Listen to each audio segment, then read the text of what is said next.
Odama. Pastor Odama is one of those. I first met him.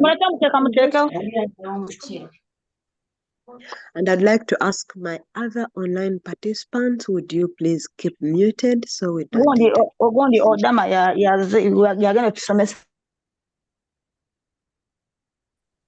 Beatrice, would you please mute? Thank you.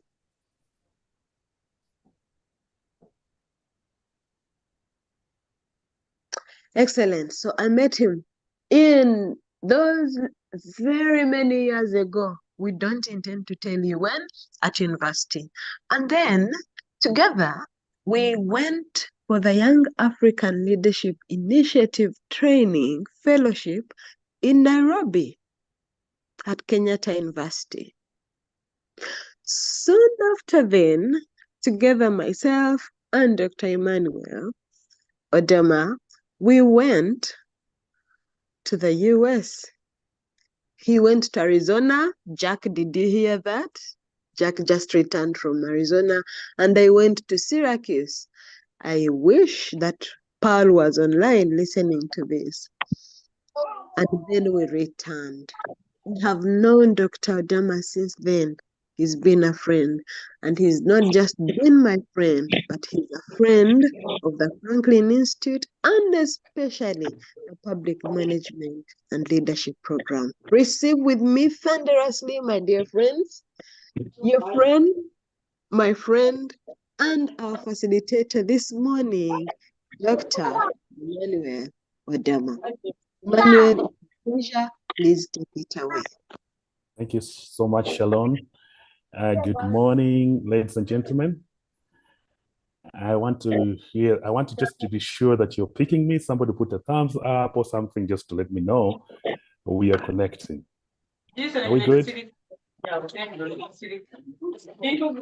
Hello? We're still having Beatrice on the stage. Beatrice, somebody would want to kindly meet her if possible.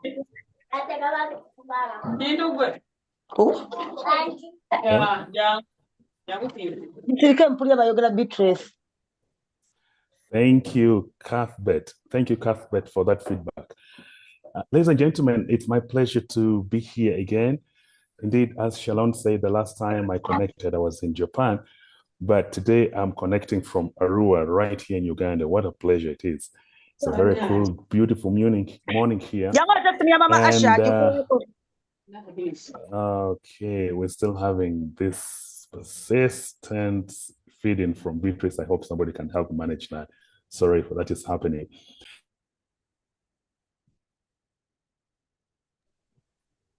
Okay, host, please don't be muting me. I need to talk. All right, my name is Emmanuel Odama, as said. And as Shalom has said many things, and I can concur that we have come a very long way.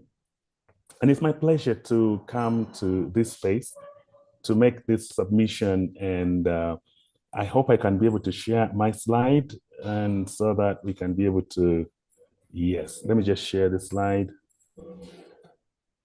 Okay. All right. Great. So I'm going to be talking about the lifestyle of a successful leader. The lifestyle of a successful leader. No one of us in this space will want to be a failure. No one of us is dreaming to be so. Matter of fact, the reason as to why you came into this training, you've been sitting and doing all these trails and running around, is just because you want to hone your leadership skills and you want to be the best person you can ever be in as far as leadership is concerned. Therefore, as we begin to talk about the lifestyle of a successful leader, we really now want to talk about how do you want to carry yourself? Because this is it. There's where we can do all the nice things to be the good leader, but we forget about ourselves. You see, we are there for people, we are empathetic, we are all this, we are all that, we're all this, but you forget about yourself. The question that has been asked for some time now is, why do all the good leaders disappear in a short time? Why do they just disappear in a short time? This is the session where we're going to discover Why do good leaders not actually stay so long? Of course, there are many other reasons that contribute to that, but one of the issues that is a big contributor for the most part is the lifestyle of that leader. In other words, while you're leading people, you should not be blind about your own self. You shouldn't turn a deaf ear to what your body is saying. You shouldn't turn a deaf ear to what your systems are saying, because your leadership skills are only going to be of impact when you take good care of yourself. So we want to start by giving an outline. My session will have things to do. We're going to talk about who is actually a successful leader. Who is a successful leader? Now, we really want to, I must pause here to say that success is relative. Yeah, success is relative. And so in talking about a successful leader, we're not going to be talking about this one silver bullet that makes it all, but we are talking about it from a relative point of view, what many of the known successful leaders have had to live like, what their lifestyle have had to be like, and we're going to think and talk about that. And by the way, I have a question for you on item number one. Keep thinking of what a successful leader, according to you, is, because I'm going to need a feedback. Number two, we'll talk about the lifestyle of a successful leader. What are these things that a successful leader has to have as part of their lifestyle? And in talking about that, I really would want to ask that you begin to reflect about yourself. Some of you may say, oh, I'm not a leader. Who told you you are one? Just by the fact that you're in this space, you are a leader. And so we're going to be talking about it.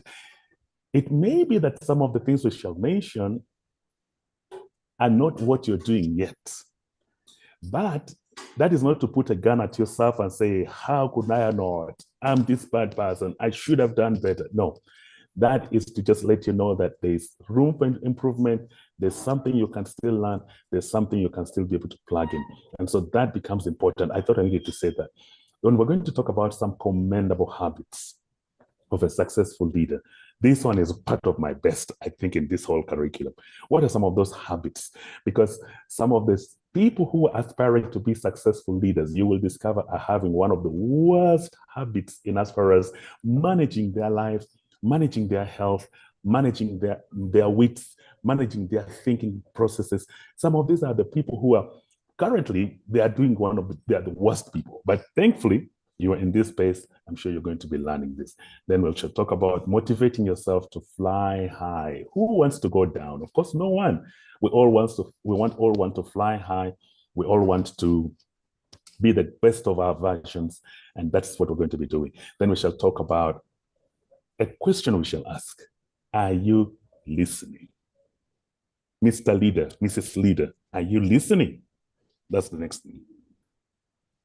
So, without ado, let's delve right into this.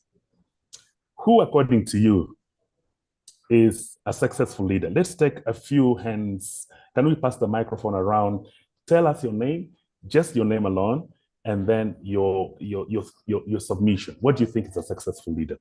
And just be precise to the point. Can I have the people right at the center help moderate this? Let's do this for about 3 to 5 minutes. If I can have 3 people or 4, that would be great. Thank you. Yes. Thank you. My name is Zubeda from Ship9. I think a successful leader is one with the ability to influence. Oh, great. Thank you. Ability to influence. Great. Can we have somebody? Thank you so much, Zubeda. Any other? Yes, we want at least 3 people. Thank you. My name is Catherine Acham. I believe a successful leader is anyone in any space who has been able to influence those around him or her to create positive change. Great. So she has qualified what Zubeda said earlier on, influence to create positive change. Those online, by the way, you can be able to post your thoughts in the chat area. I'm going to be reading 1 or 2. Let's have the last person. Can I hear one gentleman as well? Do we have men in the house? Yes, I'm here. Thank you. My name is Ezra. Yes, Ezra. I'm from Ship 8. I think a successful leader is the one who achieves the set worthwhile goals of a society or of the organization he's leading or the space where he is through influence and bringing up positive change. Thank you. Okay, thank you so much. That is a good one. I've also seen the submission made in the chat by Robert is saying a successful leader is one who influences opinions and his legacy lives beyond his lifespan. So it is still dwelling around influence. And then Cuthbert is saying that a successful leader is a leader who grows the leadership ability and achieves progress, growth, progress, achievement. Great. Then Lydia Ayikoru is saying a successful leader is one with the ability to influence, listen actively, is proactive, and always available when needed. Wow, that's handful. Yes, Lydia, that's very, very interesting. Influence, listening, proactiveness. John says influence is positive, change still influence. Beatrice is saying, well, this is also handful, self-aware, courageous, respectful. Men on men. These are so many things right here. And so, colleagues, this is so quite important. We're not going to be reflecting ourselves against these very submissions that have come from you. But here is a summary of what I just put to wrap up all that you say. A successful leader is an influencer. So, and the influence here we're making is, of course, positive influence. Is somebody who can be able to influence. He also inspires, because you can influence, but you don't inspire people to do the kind of things you do. So the successful leader is the one who influences, but also inspires other people positively. But not only that, this did not come out, but this is quite important. A successful leader stops and celebrates. You celebrate other people. You celebrate their successes. Of course, their achievements may not be like the one you've made, but you just have the art of celebrating people. Excuse me. And then a successful leader is one who wants to get the best out of others while leading change by example. Definitely, every one of us has something good about us. Of course, we also have some of the hitches. We have our black spots. We have all those flaws in our lives. The person who is a successful leader is not going to be looking forward to pinpointing and just bringing the negative and always ignoring the positive about people. That's not a successful leader. A successful leader brings the best out of people. It is when we bring the best out of people that actually they can overcome the negatives or improve in the areas of weaknesses in their lives. But this is it. It is not all about talking. You've got to lead by example. You've got to lead by example. We've had people say, do what I say, but do not do what I do. That's not a successful leader's comment. A successful leader leads by example. So that even if he never said a word, his demeanor, his composure, his stature, everything about him, his commitment should be able to speak volumes without having to wonder what he's actually communicating, because his success is succinctly clear. John Maxwell once said, people buy into the leader, then their vision. Look at the order of things. They first buy into the leader, then they will buy into your vision. If they cannot buy into you, and as in, believe in what you say, if they cannot be able to trust your words, if they're not going to be able to trust your commitment, no one is going to buy into your vision. So don't forget, your personality, your humanity, who you are sells fast than your vision. So before you think about presenting your vision in the best way, in the best colors, in the best dictions, in the best articulacy, come on, before you do all that, think about who you really are. Very, very, very, very important, because your reputation goes way ahead of you before your words go. Never forget that. Your reputation goes faster than your words. So don't forget about it. At this point in time, I want to talk about the lifestyle of a successful leader. What are some of these things? How do they do what they do? Now, I must pause and say that this is not conclusive. This is not conclusive, but these are points I picked about people who have had very successful lives and leadership skills.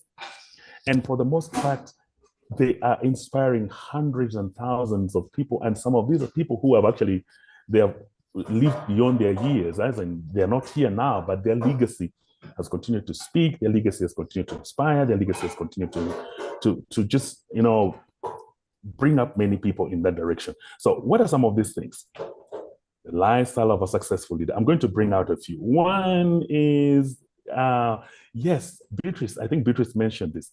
They are proactive, not reactive. What does that mean? You can be proactive, you can be reactive. Proactive people are the people who take a step. They don't just wait for things to happen, then they're like, oh, what do we do? How can we do about? Then you go into panic mode. No, those are not proactive people. Proactive people take the first step.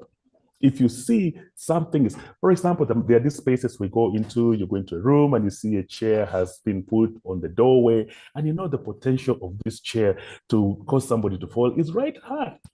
A proactive leader will wake up, put the chair in the right place, but not wait for somebody to sleep off, then like, okay, let's call an ambulance. No, that's being reactive. Being proactive means you have detected there's a problem, there's something that needs to be done. You go right ahead without being solicited for, without being encouraged, because the leadership instinct in you tells you, I've got to take the lead. I've got to take the first step. And so they are proactive. They act instead of waiting for things to happen. And I like what John F. Kennedy said. He said one time that leadership and learning are indispensable to each other. What does that mean? As you lead, you continue to learn. As you learn, you continue to lead. And so you should be this one leader who is proactive, open-minded, and ready to inspire yourself to do things for the good of the community or the society where you're placed in. Number two, successful leaders are not people who remain on the fence and build dial.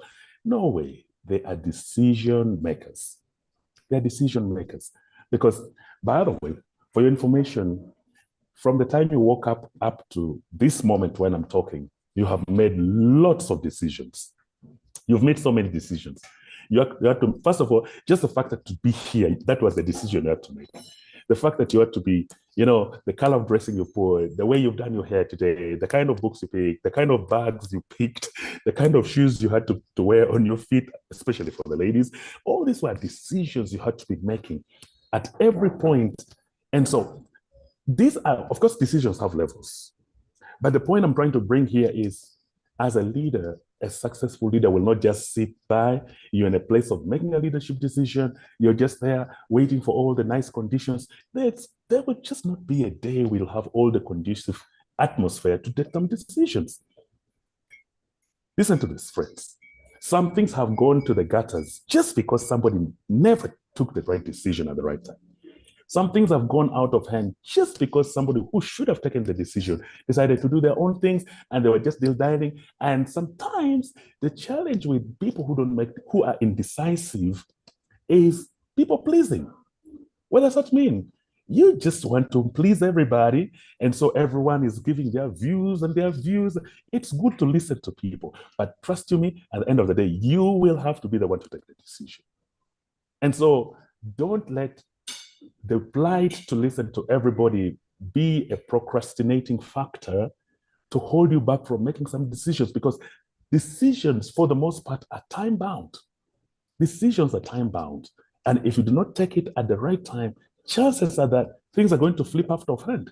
Chances are that the next processes are not going to happen. Chances are that some things that should have come at the right time for the right reasons are just not going to happen.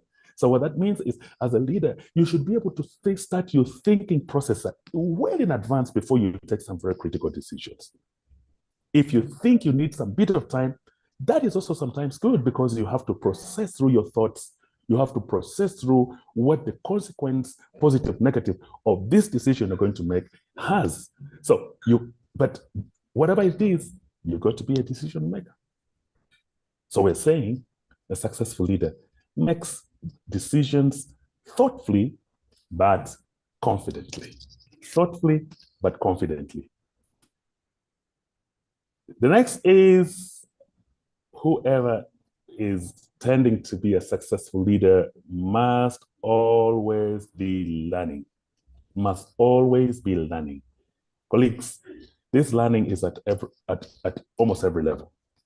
Whether you go to formal school, or you're doing an online course, or you're just reading a book, or you're just, this, in the day and age we live, we just have lots of information around about us.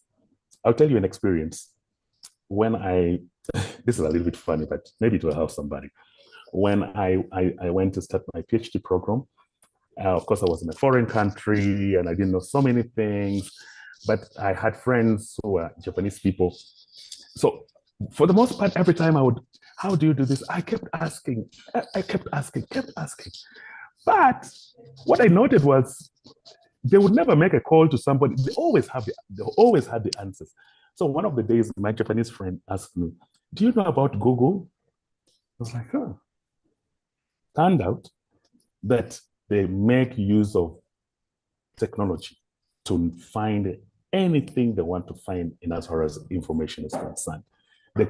So what am I trying to say? It is one thing to have information out there, things to learn out there, but how do you access it sometimes matters. I do not know whether this is it's a course that has been handled in this program, but did you know that we could have two people using Google searching about the same information? One gets more accurate information, another one just gets general information. I got to learn that there are actually tweaks in which you can search for information and you get just what you want, because there's tons of information right out there. So how to get the kind of information that is quite precise to what you need, to what you want, is very important. But the important point here we're saying is leaders are always learning and getting prepared for any task. If there's a task ahead of you, do you take the time to just study and read about what you're about to go for? I have found some young people, for some reason, I have sat in so many interview panels, and sometimes you just wonder, what? Hey, somebody does not even know the basic things about the organization where they're coming to look for a job for. They just don't know. And you're wondering, hey, dude, you're coming to get a job in this organization. You do not know what their adage is. You do not know what if they have an acronym to their organization name. You do not know what it is in full. You do not even know basic things. These are things you should be prepared for. Any task, whether you're going to present a music skill, whether you're going to present or whatever, whether you're going to talk to somebody, whatever it is as a leader, you must always be on top of the game. And one of the ways of being on top of the game is just get to learn, get to read, get to understand, get to ask questions if there is need to, so that by the time you're getting to those spaces, by and large, you know what to expect. All right. We're going to pause here, and I'm going to ask us to take 2 or 3 views of what you think you would want to contribute in as far as the things we've said are concerned. Maybe somebody wants to ask a question. Let's pause here and take 2 questions if there are, or any views, only 2. One from a lady, one from a gentleman, please. Over to you at the center. Hey, Isaac, I need some support here. Yes, microphones. I just failed to get the right tabs to increase. One gentleman. Highlight, vision, clarification.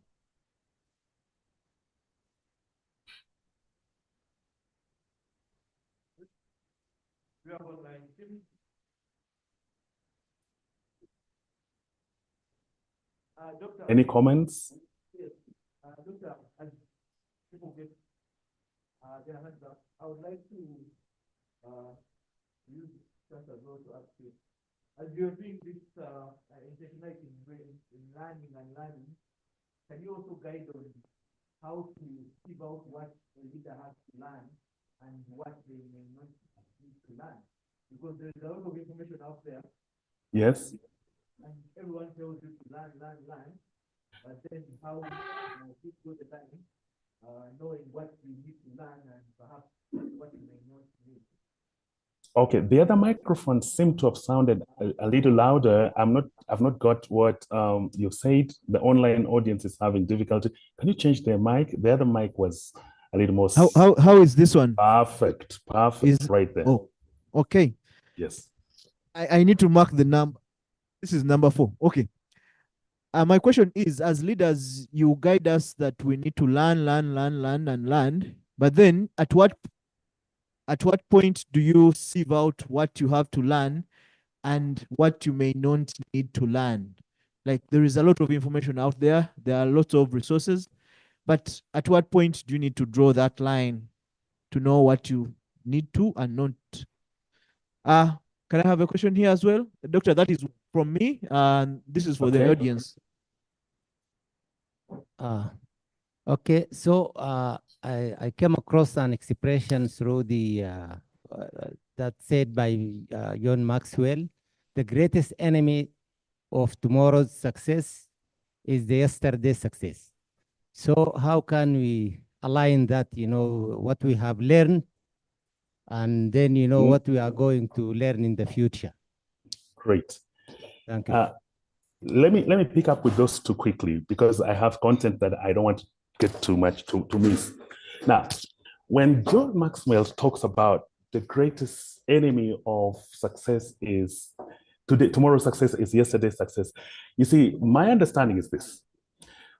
For the most part, we usually tend to drop off our tools when we feel we have achieved and our achievement appears as if we have arrived. What feels like you've arrived today could actually be a precursor or a stepping stone for what you can actually be able to push tomorrow. What does that mean? The fact that you've successfully made some successes and achievements today must not be the reason as to why you're going to drop all your tools and say, I've made it and I've arrived, yet the finish line is still ahead. So what that says is celebrate your success of yesterday, but push on for the success of tomorrow. Celebrate what you have achieved, celebrate the success you've actually attained, but your success of today or yesterday should be actually an instigating factor, a motivating factor to let you know that I can actually push the limits. I can push the limits, and I can push the limits. That way, your yesteryear's successes or your yesterday's successes are not going to be an enemy, because you are not going to just say, okay, I've arrived, I'm not going forward. No, there would rather be an encouragement to push forward. The line between learning and doing. Now, I've said here, when I talked about always learning, I've said here, there are people who are always learning and getting prepared for the task. It doesn't mean that you just learn and sit and accumulate knowledge just. No. For the most part, the leaders I know are people who you learn, but you learn to do a task. You learn to handle a task. You learn to get yourself honed in something. Just about the other day, I was with some colleague doctors, and we're ideating about a project we need to write, and we're ideating about this concept. And what was the approach? Every one of us had to get information about the subject matter. We gave ourselves a day to think, to read, to internalize, because this subject was a little bit foreign to some of us. And so we had to think. We gave ourselves a day to read, to think. By the time we met, we already knew where to begin from. We already had some commonalities. So it is not to say that you just pile knowledge just for the sake of it and get certificates. No. This kind of knowledge for a leader is working knowledge. I want to term it like this. It's working knowledge. Knowledge that will hone you to be the person you want to be, or to have the information you need to have. Let's delve next to the next session, the lifestyle of a successful leader. Who are they? These are people who are effective communicators. They know how to get their points across clearly and concisely. Clearly and concisely. This has been a very big challenge to so many leaders because it's not that somebody does not have data or substance, but to pass it across is sometimes a challenge. Why is it a challenge? Many times we talk to people whose audience structure we do not know. Whose audience structure we do not know, in the sense that who are these people? What is their level of understanding? Am I talking to youngsters who may need a lot of examples to be given? Am I talking to children who need to get only the bits? Am I talking to elderly people who do not mind about too much information? They just want the right point right there. Who is the person I'm talking to? Because if you do not understand who your audience is, you may be able to pass the right information, but not consume to a huge degree. So there is where you disseminate it, but you think about how is this that I'm saying being perceived from the other side. For example, I'm here talking to leaders.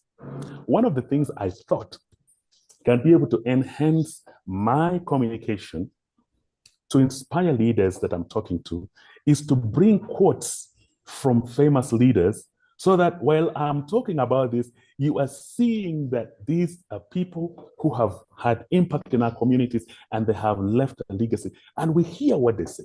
I've quoted John Maxwell here, Franklin here, and here now Abraham Lincoln is saying, whatever you are, be a good one. This is one of the ways I thought I can communicate effectively, because whereas I bring you this content, you need to be hearing. So as I'm talking, you're actually hearing two of us. You're hearing me and John Maxwell at some point. You're hearing me and Abraham Lincoln at some point. You're hearing me. You're hearing Franklin at some point. You're hearing me. So effectiveness in communication has to do a lot with passing it and gauging, are you really being received? But also how you package that information becomes very important.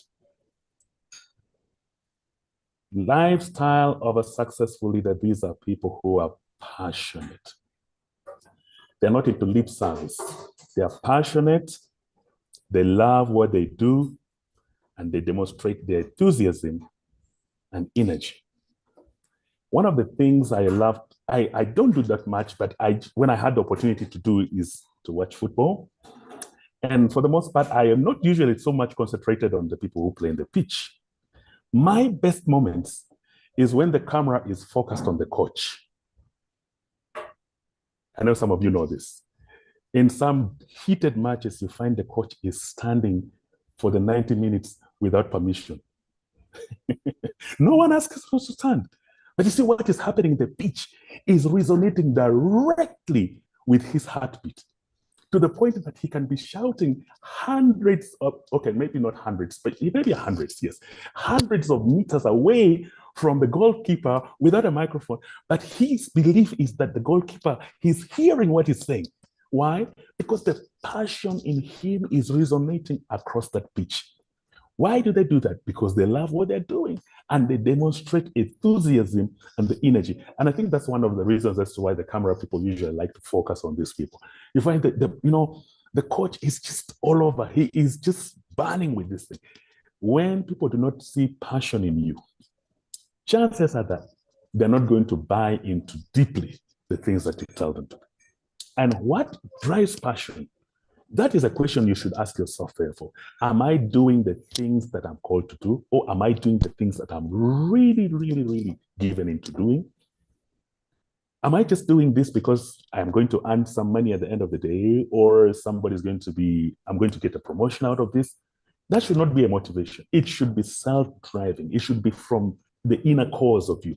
So that even if somebody woke you at midnight and ask you about this thing, you can give him pages and pages of information without having to off the script. Pages and pages of the script. Why? Because you're just passionate. You're passionate about what you're doing. These are people, successful people are very organized people. This is where it begins to get closer to what we are. They are highly organized and they know how to keep good track of all details. Colleagues, this is where a number of us go wrong. Yet, in our day-to-day, just having a phone, a smartphone, or just having a phone can be able to help you to be a very organized person. For example, learning to just take a stock of what are the things I need to do. Just write them down.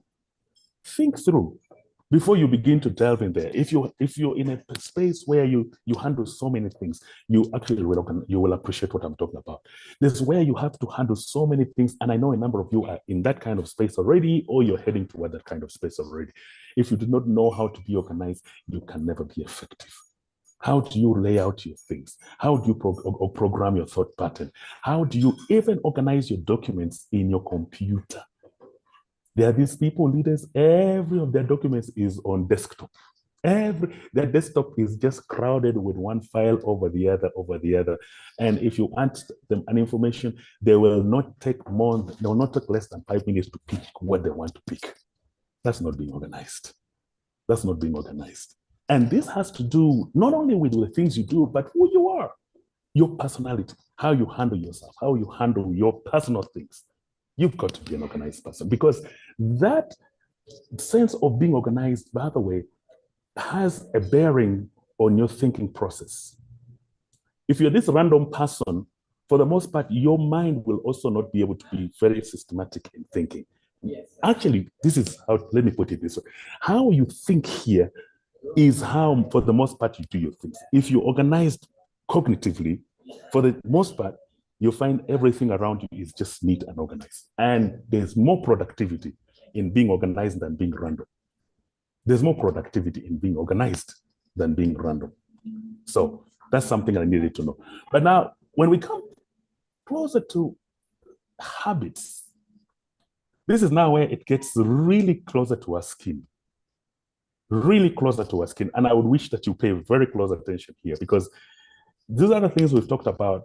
Anyone can do them because every other person has ever done it before. But when it now comes to some of these commendable habits, we're now talking about how do you, the person, handle yourself. And these colleagues, we cannot run away from it.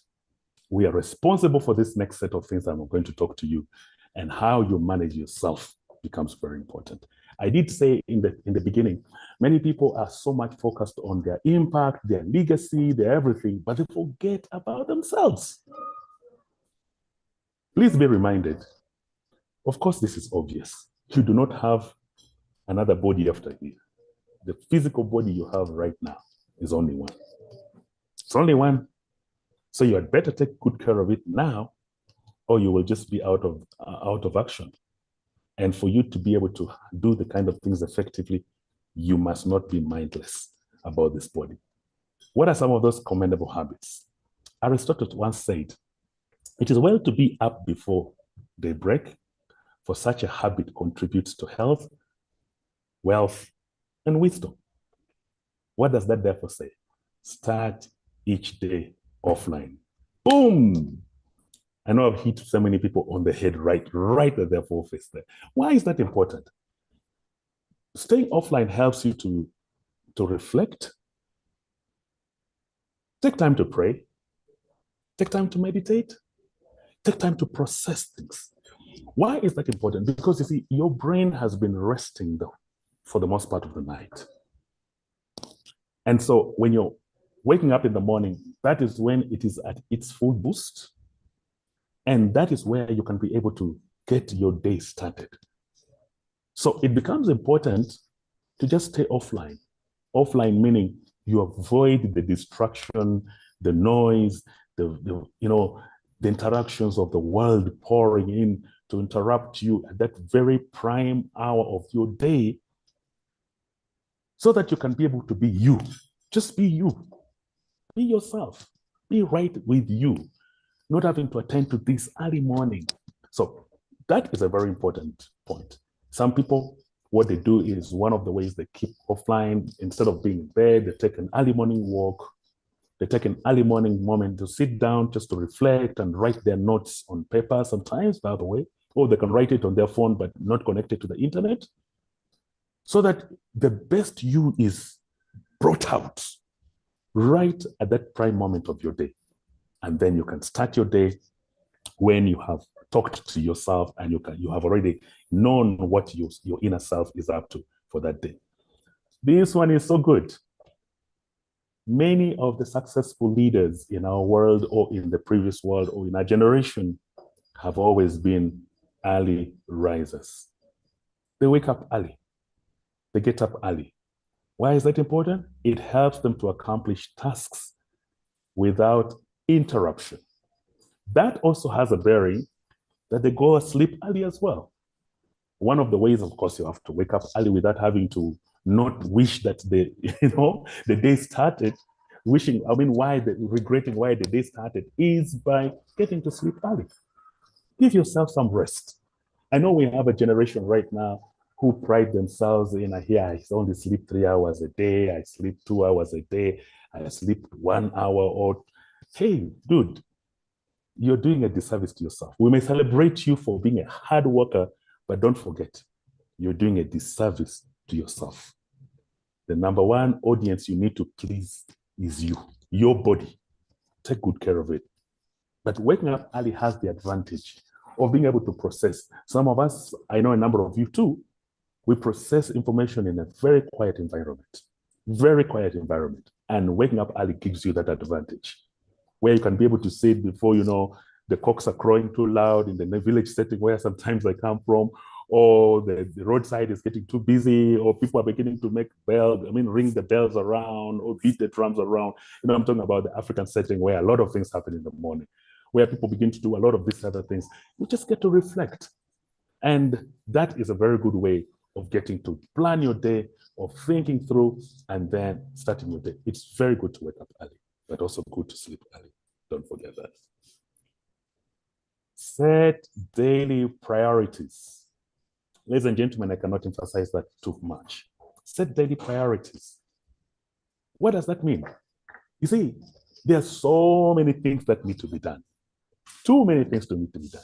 You need to attend to this, attend to that, take this call, this other one, this other one, this other one, this other one. But learn to set daily priorities, because truth is, with all this myriad of things, not each and every one of them is too important. Some of them you can actually pause them, you can consider them later. Some of them you can even just ignore them. But there are these non-negotiables. They are to-dos, you must do. They are these must-dos. Set those priorities. In other words, it helps you to be in track and to do the most important things first. For example, for me today, getting to be in this space was an important thing for me to do.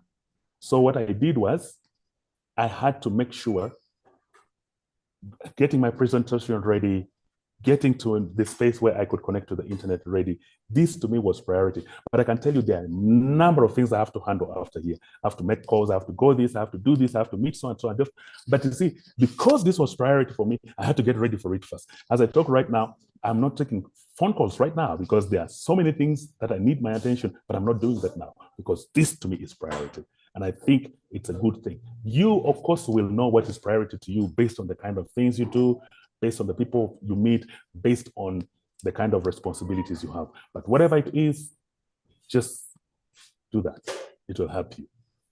As we begin to come to a close, Isaac Newton once said, if you have seen Father, it is by standing on the shoulder of giants. If you have seen Father, it's by standing on the shoulder of giants. That means this thing cannot be done alone. But before I come to that point, successful leaders, this is it, they handle difficult tasks first. Now, this is quite interesting. The human character usually is to leave the difficult things there, and you want to dial around those things which you think you can fix quick. And some of you who are students, you want to leave your coursework there, but you're for somebody's party, you are there, those things, you were there in those other social spaces, but you forget that you actually have a coursework to do. The natural tendency is to, beat the bush around the difficult tasks, but successful leaders, what they do is they deal with the difficult tasks first. That helps to deal with delays and excuses for non-performance. No, handle them first. If you know that getting this concept ready is the most difficult thing, Start with it. Instead of saying, let me first go for the other party, let me first handle the other, let me first. Natural tendency will be you want to settle for those non-difficult things or simpler things first. But successful leaders, they settle for the difficult things first. They also love to connect with people. That makes it easy for networking and great synergies. Find yourself a successful leader. You'll find one of the things that is true is they know so many people. They know so many people. They can call the names of so many people. They relate with people easily. They connect with people, not by way of influencing them, really for that matter, but they just value people. They love to hear what people say. They love to connect with people. So you see, that is who we are. You cannot be able to hone your leadership skills successfully if you are an islander. You are a loner. You are a self-centered person. You like to do everything under your armpit. That won't help. It won't help. Just connect with people. Of course, when I'm talking about this, I'm mindful about your personal space. Connecting with people does not mean that you pour everything about yourself to everybody. You know your boundaries, you know your no-go zones, you know your safety nets, you know your personal space. So when I'm talking about connecting with people, you are doing that by being careful and mindful of your personal space. Personal space meaning about the things that matter, really call personally to you. This one looks so subtle, but ladies and gentlemen, it's one of the things I already talked about. Sleep well. Sleep well. Take time to sleep off. Just black out completely. Get your phones off. Just sleep and sleep real good because it rejuvenates your body. It improves your memory function, your creative thinking. And if your body was jammed with so many things, it helps the mind to unwind. I cannot emphasize this enough. So those of you who have been told that you can prove your leadership worth by sleeping few hours, I think somebody was just not helping you to do the rightful thing. Sleep well. If you think you need at least 5 hours to be very effective, give it yourself it. If you think you need 6 or even 4, as long as you know that your body has told you, thank you so much for treating me this good sleep. Do it. Because don't forget, people will celebrate you for your legacy, but you should not be celebrated at the expense of your health. You should not be celebrated at the expense of your health. It is detrimental. And the moment you are not here, no one will be able to talk those nice things in your face. Be here. Take good care of yourself.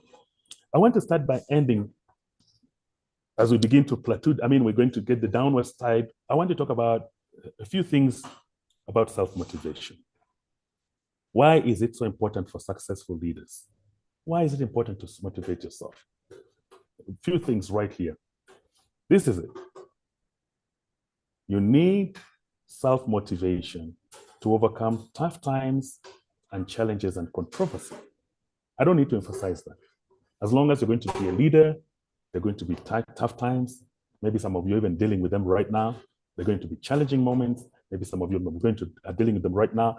They're going to be controversial moments. Maybe some of you are even dealing with that right now. But whatever it is, you should learn to motivate yourself because you are the one who is carrying this vision. You are the one who has idea of what you are up to. You are the one who has the blueprint of the leadership or the things you want to achieve by your leadership placements. So just learn to motivate yourself. Public opinion has been one of the biggest issues that have killed leadership. We are too mindful hearing what the public is saying, forgetting what we are driven by. That does not mean that we should not get feedback. That does not mean that we should not hear what the public is saying. But hearing it must not have a detrimental effect on your positivity or your zest to achieve the things that you have to achieve. Otherwise, you will be a people pleaser and you'll achieve nothing about what you have to set yourself to achieve. Number 2, sharpen your edge for the flight and remain relevant. I will not emphasize more on this, but truth is, everything in this world is on the move. Everything is on the move. Everything is on the move. Everything is gaining for space for relevance. Everything is on the move. So as a leader, don't settle by what, the colleague who asked about, the yesteryear successes being an enemy of your tomorrow's successes. This is the point. Hone your skills, sharpen your edge for the flight, because colleagues, people are flying. I'm not talking about, of course, flying the plane, but achieving their goals. Everyone is on the move, and you have no laxity to just remain and be overtaken by time, be overtaken by events, by overtaken. You should be able to sharpen your edge. For example, right now, a lot is happening in as far as technology advancements are concerned, in as far as use of ICT to, in management, in as far as some of these things are concerned. You're not going to say, I'm a leader and I'm just going to be a textbook leader. Oh, I'm going to be this PO box leader. You know what I'm talking about, right? You see, you must be able to catch up because, for example, cloud computing is now the thing to go. People are talking about, spaces, everything is almost digitalized. You're not going to say, okay, I'm having 100 people and I'm just going to list their names in the books. There are tools for leadership management, for human resource management.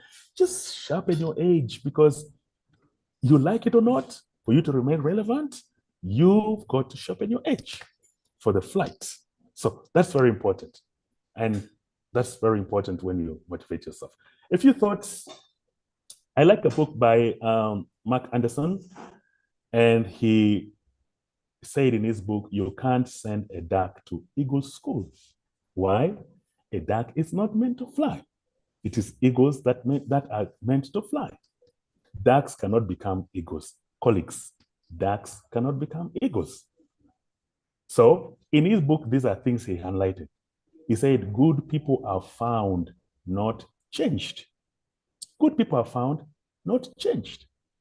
Actually, one of the examples he gives in his book is, if you're a hotel manager and you want to get a front desk person, don't look for people who are always gloomy and you think you're going to change them. No, just get people who can smile and get moving, because good people are found, they're not changed. Because you may be doing everything to change somebody, but somebody's like, no, I'm not going anywhere. So why waste all that energy? Yet there's a flight to make. I'm talking about figurative flight, not a plane flight. There's a flight to make. Everyone is on board. Everyone is flying. So good people are found. That's what Anderson said. Anderson also said, they can change themselves, but you can't change them. People can change themselves, but you can't change them. What that means is it is out of your scope to think you can change somebody. They can change themselves, but you can't change them. And he says, if you want good people, you have to find them. Don't hire mediocre people and try to train them. That is what Anderson said. I'm not Anderson, I'm just quoting his words.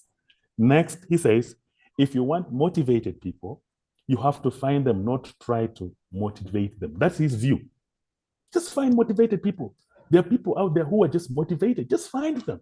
Find them. Go with them. Get this, because everyone is on the flight. And then he said, no one can motivate you enough and leave you the way you for the rest of your life. But you have to do it yourself. And then he also said, don't wait for others to push you. Push yourself going. Yes. I know there are people in this place, maybe not in this place, who just like everything you're reminded, everything, somebody has to push you, remind you, text message, calls, WhatsApp. That's not good for leaders. Just motivate yourself. When you're told to do something, one instruction is enough to get you going, and just get going. And people have no time to change ducks into eagles. Be an eagle. Ladies and gentlemen, the environment we're staying in, the communities we're staying in, the generation we are, people are not now into, doing all this to try to drag somebody, push something down the throat of someone. No, be the one who can be able to move. You buy ideas, you think through your process, and you're a self-motivator. Those are the kind of people want to work with, or people want to hire on their teams. Motivate yourself. Colleagues, motivate yourself. Keep flying, keep being relevant, keep taking good care of yourself, and you will be the leader everyone will admire. But also, you will also admire yourself. Why? Because your body is finding rest, you are doing the things that are within yourself. Lastly, leaders listen. Leaders listen. Leaders listen. Steve Covey, who wrote The 7 Habits of Highly Effective People, said the deepest need for human heart is to be understood. And so one of the things a leader does is to listen. But what are some of the steps you can take to listen to people? Especially, for example, if you're taking out time to listen to somebody, you're a leader, you have a staff who want to talk to you, or just whatever it is, where you're put to a place, you must listen. Plan for the conversation. Be intentional about the time and location. You see that? I'm going to talk about one of my staff. I don't just say, okay, let's meet somewhere rest. No, think about it. What is the kind of setting that I need to?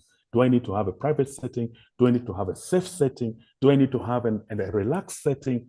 Do I need to have whatever kind of setting that is commensurate to the kind of things you're going to talk about? It's very important. And use your body language to show you're paying attention. This is quite important because there are times where we're talking to people, we're on our phones, no, that's not good. That's not good. Even if you have to take notes, let it not be on your phone. For the most part, just listen. Just listen. And don't interrupt with your own thoughts and solutions. Encourage the speaker to finish their thought. And as you do these things, you will find that you do not only listen, but you are appreciating, you're giving somebody, the value, the benefit to have decided to talk to you. Because by the time somebody decides to come to talk to you, it does not mean that they did not have other people to talk to.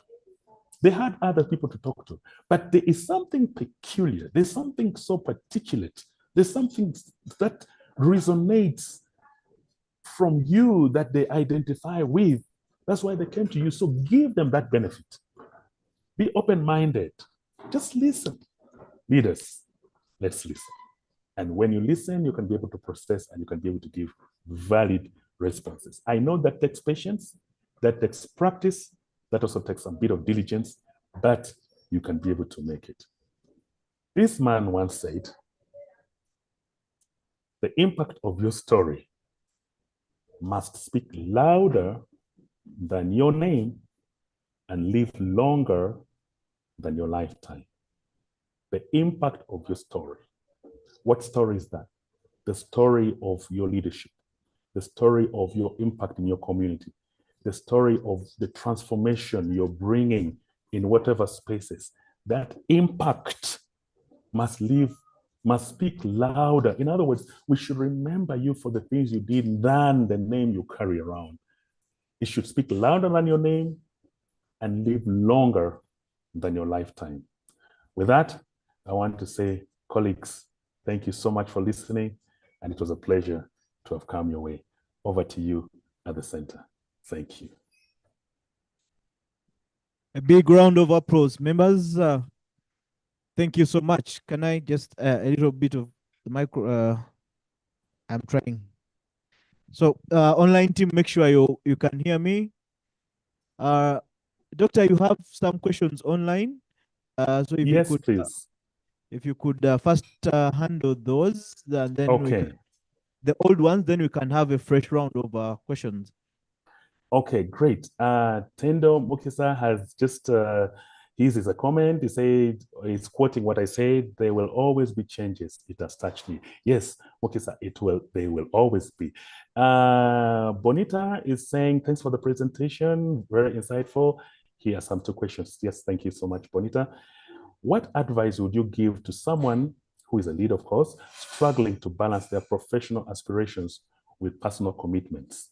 Now, without mincing words, your professional aspirations will always have a toll on you. Your personal commitments will always have a toll on you, without the do.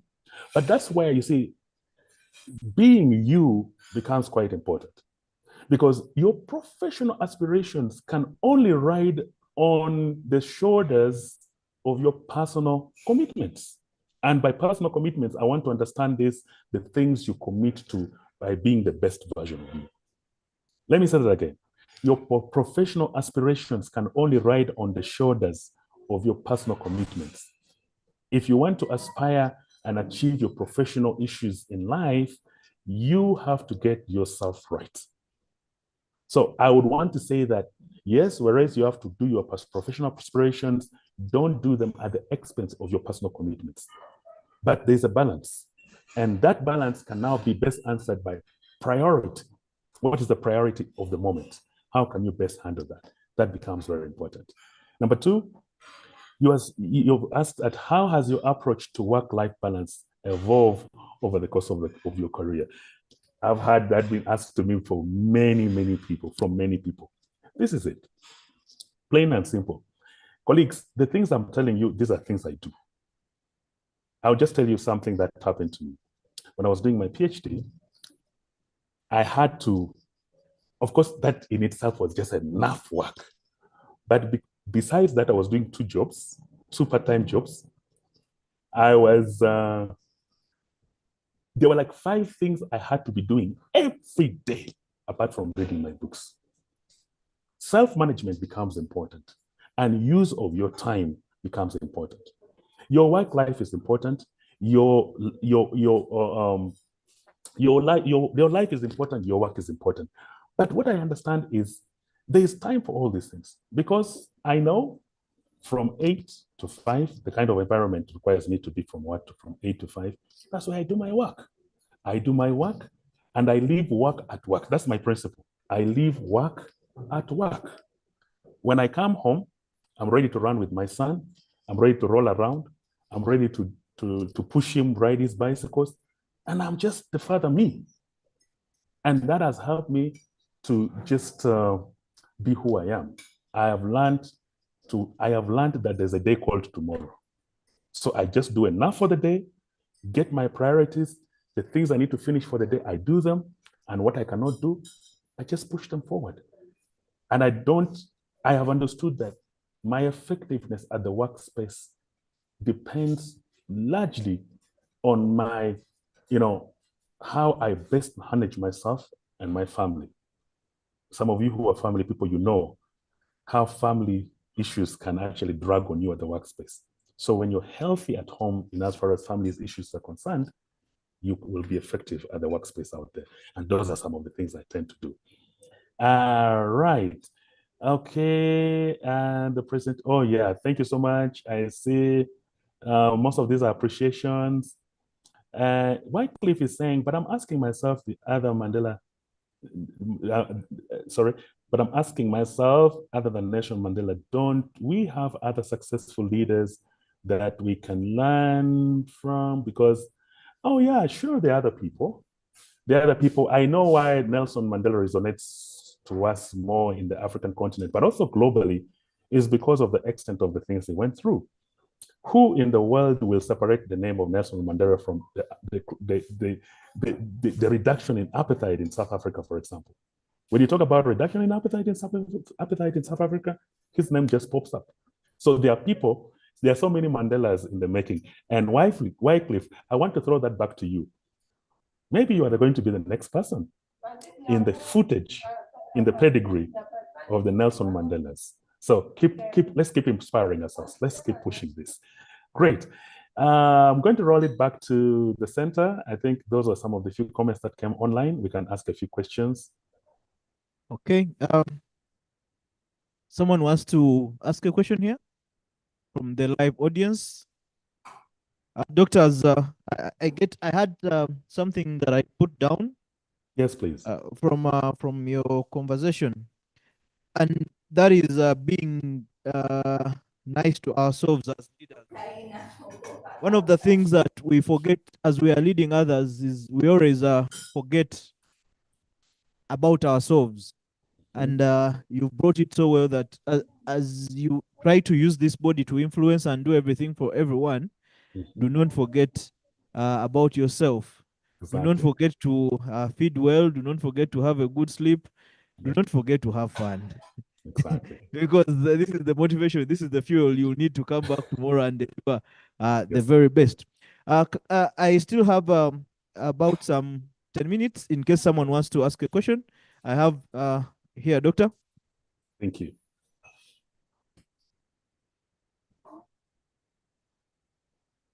As I mentioned earlier, my name is Catherine. I'm from SHIP 18. So, Doctor, you spoke about self-motivation, and you specifically attached it to tough times. And tough times can really be tough, and they have the capacity to set us backward in so many ways. My question to you is, what is that one thing that always lifts you up? That just one thing that you feel like when you're down or when you've been set back, you look back and it to the front again. Thank you. Wow, that to me is the $1 million question. That's the $1 million question. As Shalon introduced, maybe I just want to reiterate it here again. I'm a Christian and I believe in God. And the thing that, one thing above many others I could, is I believe in divine intervention. I believe in the fact that all that, having done the best I could, is not all that there is that could be done. Let me say that again. I believe that having done the best I have is not all that there is that could be done. What that means is, even when I know, in as far as Emma is concerned, this is over, I still have that instinct belief in me that there is a better cause, there is a better push, because I believe in God. And so I believe in his divine intervention. I wish I could give other examples, but I will be very frantic on that. I believe in God very, very deeply. And so the divine inspiration keeps me going. And it's one of the things that has kept me. And I can tell you, I thought you were going to ask me to give you examples. One example of that difficult, tough time. Kathy, I was going to tell you, I will give you 5 instead of 1, because there's so many. But let's keep that at that for another discussion. There are so many, but truth is, by the grace of God, I've had to just overcome many of them. Yes, Thank you so much. Thank you so much, Doctor. Anyone who thinks they can make it on their own without the hand of God is really joking. In any way, whether you're a Muslim, whether you're a Catholic, Christian, anything, just know you can't divine do it on your own. intervention. There is a divine intervention. There is a spoon being up there. Any other questions? Doctor, we are having some more 7 minutes with Doctor. Questions, contributions? Yes, please. Yes, Doctor. My name is Sophie. And when we were talking about makes a leader, you said a leader is that person who inspires others and they celebrate and get the best out of others while leading by example. And then we came to a quotation from Anderson, and he says, if you want good people, you have to find them. Don't hire mediocre people and try to train them. So if you have to inspire others, how best can you inspire without identifying those that are not doing well but have potential? Good. Thank you, Sophie. That is very important. I already tell that you are very keen, very, very keen following. And like most of you, I know, thank you for that. Now, Anderson has a business background. He has a business background, and his views are shaped from that angle. I know leadership comes in very many dimensions. You can be a political leader, you can be a business leader, you can be many kind of leaders. But and by the way, that's why I actually kept putting it very clear that those were his views, some of which I don't agree with fully, but I want to bring it this way to help answer this question. You see, some of the spaces where people are leaders are very competitive, that you can only inspire those who are already self-inspiring. You can only inspire those who are at some degree of self-inspiration. You can only influence those who are at some degree. And that, I think, is the essence of what Anderson is bringing. Because to say that I'm going to bring a mediocre who does not want to learn, who works under maximum supervision, that will have a heavy load on your shoulder. And as far as inspiration is concerned. So when we're talking about influencing people and inspiring them, does not mean that we actually should be inspiring people from zero. You can still actually inspire a group of inspired people, but you are stretching them further. And I think that's one of the things that a leader can do. Because for the most part, people are smart-headed, man. For the most part, everyone around you, just by the fact that they're around you, like attracts like. The kind of people around you who you are intending to lead, for the most part, there's a common denominator. You may not be able to trace it, but just by the fact that they're around to work with you, salary aside, all of these other things aside, for the most part, there's something that resonates with you. The question, therefore, is how can you use your leadership skills to draw out, to plug out that which is already at work in them? And so I think that is the point we are talking about. So it does not mean really, having to get somebody who is just not into this and you think you're going to lose.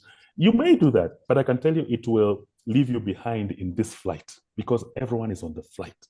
So get yourself, because those who are from zero level, they have their own spaces where they can be picked up from.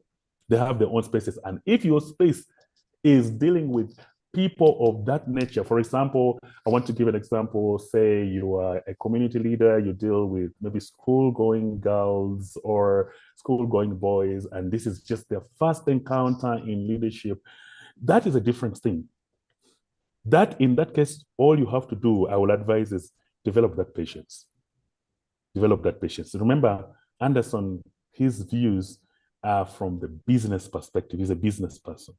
But you could be a leader in a community setting, you're a role model, and everyone of these young stars are looking toward you.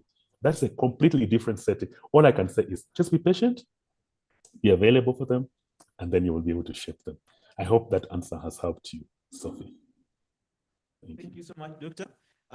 Another thing I can also put in that line is that you may not be developing someone from 0, 0.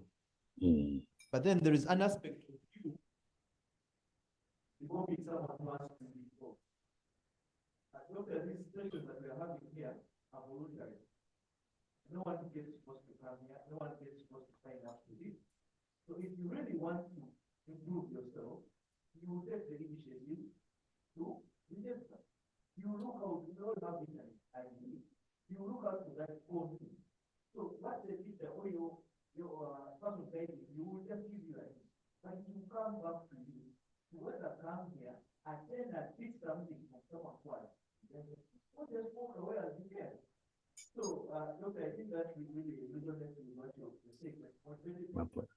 You already, it is easier to deal with overmotivation. It is just about the level of motivation that you have for a water on, so that you move on. Can I have one last?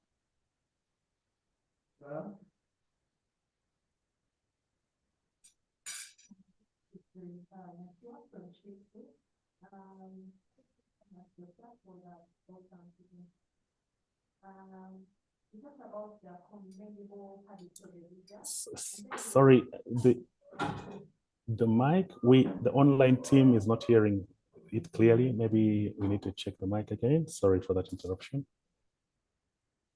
Okay, I don't know whether you can hear me. Good. Yes, thank you so much, Doctor, for that awesome presentation.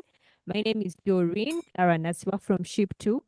You talked about the commendable habits of a leader, and then there's, I think, habit 4, where handle the difficult task first.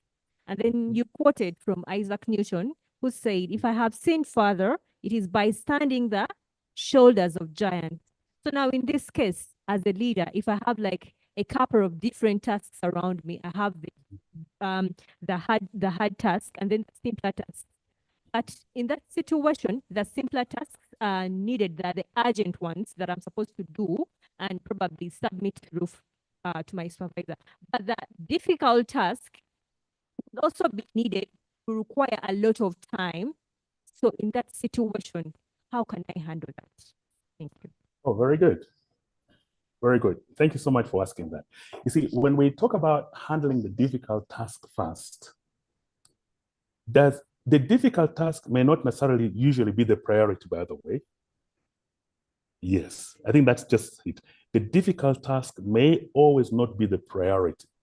When we're talking about handling the difficult task first here, we're talking about how the natural tendency is to leave some of those difficult things undone because we are just trying to buy time and, dial around.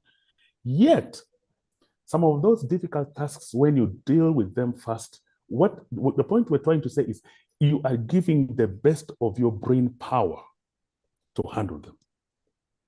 So that's why we deal with the difficult task first. Not that they're priority, but you just want to give the prime time of your brain to handle this difficult task first. For example, for me, one of the things that drains my brain so much is ideating a project proposal or a concept. It really is quite demanding. So when I tend to do my project proposals, I don't do them in the evenings. I do them in the mornings. Why? I've just woken up, my brain is up for the fight, and so I decide to do it first because I want to give my brain the best. That does not mean if there are priority things like I need to do something, I need to sign a check or something must happen for the processes to move, I don't do them. I will do them because that is priority, but I'm reserving my best for the difficult task first just because I want to give it the best. I hope you've drawn the line between handling difficulty, but also priority. Yeah. Thank you. Thank you so much, Doctor. I think that is that. Doctor, there is a question online. I'm seeing a question online. Kindly answer that and then I'll be letting you go. Yes, there's a question thank you. online. Yeah, Bonita again. Bonita said, how do you lead and inspire others even during times when you feel personally low and opportunity seems scarce and how do you do that? That I want to say this, it's possible, first of all. It's possible. But this is it. That's why that actually gives credence to this session. Because the normal trend usually is we tend to neglect our feelings, we tend to neglect what we go through until we reach those breaking points, then we're like, we can't help ourselves, yet now the leadership demands on us. What I want to say this is, yes, whereas you may not be able to navigate to determine whether difficult times come now or tomorrow, by choosing to do some of these things we're talking about, you will be ready for them when they come. You'll be ready for them when they come. If you're this person who reflects on your life, you take good care of yourself, you build your self-confidence, even when those difficult times come, they will never put you down. Completely, like somebody who never minded about their own selves, and they just minded about what they're doing out there, and when things hit, they really hit them down and off the scene. So, whereas, yes, you may not control what comes your way, but just do the right things to be ready for it. Just be ready for it. You will be better off than someone who does not do that. And then Elizabeth is asking about how to deal with burnout or how you keep pushing on even those days you just feel it isn't working out. Now, burnout for the most part really comes because we want to get there. We want to get there. And we want to get there by all means, at the expense of our health, at the expense of our time, at the expense of our family relationship. We just want to get there. Hey, question. Who are you pleasing? Who are you pleasing? And must you do that at the expense of yourself? And that is the reason as to why Shalom thought it important to bring me here. Listen, my work is to tell you, engage the navigators. I mean, just Give yourself a break. We have this obsession that if I don't do it, it will not get done. If I don't do it, of course, I know sometimes that is because we are not planned well. We want to do everything else. We want to relax. We want to just not mind about our businesses. Now, when deadlines come, we are just so busy. We're having to deal with many things. That's not a good leader. I remember telling you, one of the things, good leader, that you are organized. You think ahead. You plan your things in advance. You're not a late minuter. A late minuter is this one who just want to do things at late minute. You're crashing here. You're haphazard here. You're just, everything is so shallow, rough and haphazard. No. One of the reasons for burnout is usually lack of planning. You just don't plan early enough, or you want to take more than you can chew. Colleagues, listen to this. If you have not done this, one of the best things to do is ask yourself, what is actually my capacity? What is my capacity in as far as what I can take is concerned? And be real to yourself. And be real to yourself. For example, I know I cannot be able to develop 5 proposals at the same time. I can rather take 3. So even if we have to develop 10 proposals, I would rather say, hey, just give me 3. 3, I'm good with 3. So what is your capacity? And be real. Be real to yourself. You will like what you do. You will enjoy what you do. And so there was the B part of the question that has to do with how do you keep yourself pushing on those days you just don't feel like going. By the way, the days you don't feel like doing it are actually the days you should do it better. The days you don't feel like doing it are the days you should do it better. Because remember, I told you, you must be passionate about the things you do. You must be passionate about the things you do. One last one. I want to end up with what Penny is saying. Penny says, thank you, doctor. That's been a deeply inspirational. Thank you so much. Okay, I think that is just a comment. Thank you so much. Jeanette also for that comment. And Wycliffe, thank you so much. Then he says, kindly elaborate more on serving community and serving yourself. Oh my goodness, there's so many things I do in my community. We can talk about that in another time. So many things I do in my community. We'll talk about that another day. Thank you so much. Thank you. Thank you so much, Doctor. Doctor, one of the, something I can reflect to that, Shalon is our leader. Shalon right now is in the USA. When we started this program, we are the first cohort. Shalon was working at the Parliament of Uganda. Right now, she's in Arusha. I'm thinking if she was doing everything by herself, do you think she will be managing this? Would the program be running? Yeah. So one of the things as leaders we also need to embrace to cut out on the burnout is learning to delegate. Delegate, delegate, delegate. And that starts with how you train the people that you want to delegate to. And also have trust in these people. Allow them make mistakes. We've made a lot of mistakes. And Shalon is good with us. She just guides you, tells you we don't do it like that, do it like this. That she's sleeping right now in the USA comfortably, and the program is running. Rachel, can you please come and give 1-2 words before he logs off, and then tell us what we do next?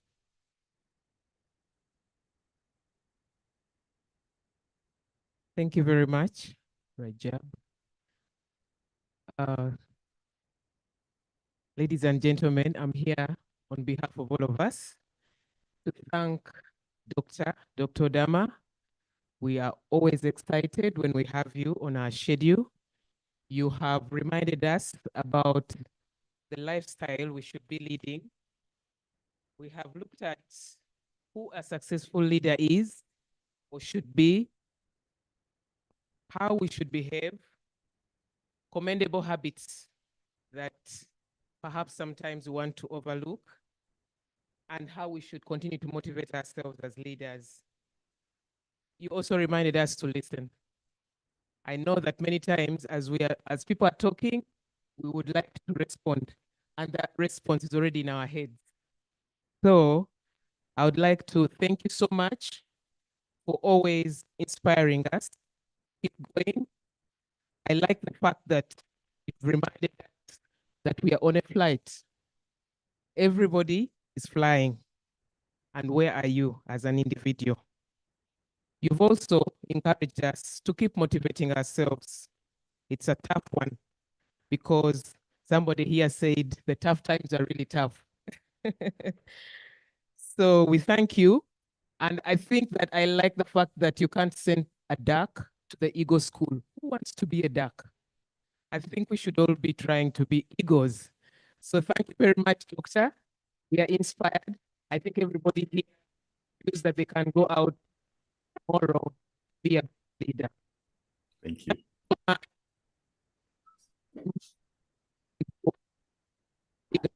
For the PML program, we wouldn't do this politely. We would like to thank one people are found and they are not changed. So we are not going to change you, Doctor, finding you. Thank you very much. And we would like to request that we will call upon you any other time because people here still had questions, but the time is up. So, Doctor, thank you very much, and we hope we shall see you again. No worries. Thank Thank you. you. Bye-bye. So, friends, I hope you are inspired like I am. It's always a journey that I'd like to request that at this point we can have a cup of tea as we move on into our next session. We have a few questions that you want to put aside. We have 2 sessions left. We have a session and we have our interaction with Rajab and Jack, our own, that went to represent us in the US. So those 2 before midday so that we can be out of here in good time. So let's have a cup of tea and please prepare those questions. We are going to have a session with our 2 ambassadors that are back with us. Thank you very much.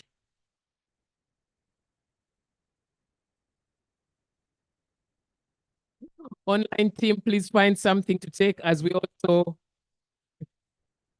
we love you very much and thank you. Please stay the course.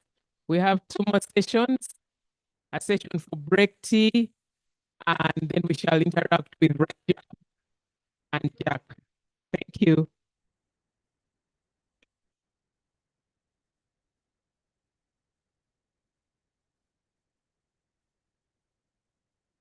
Let's take 10 minutes for the tea break and be back quickly. Thank you.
in the chat room or comments as we go along?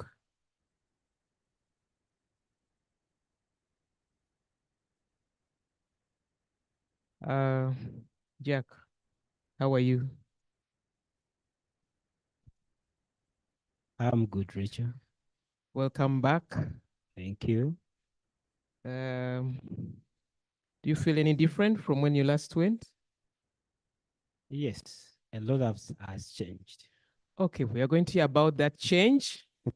Ladies and gentlemen, it's time for Jack to say what he thinks is different from when he left us a few weeks ago. So let's start with Jack as we prepare to also interact with Rajab. Jack, please go ahead. Thank you so much. My name is Jackson Seriazi. I'm a sanitation supervisor. I work with KCCA.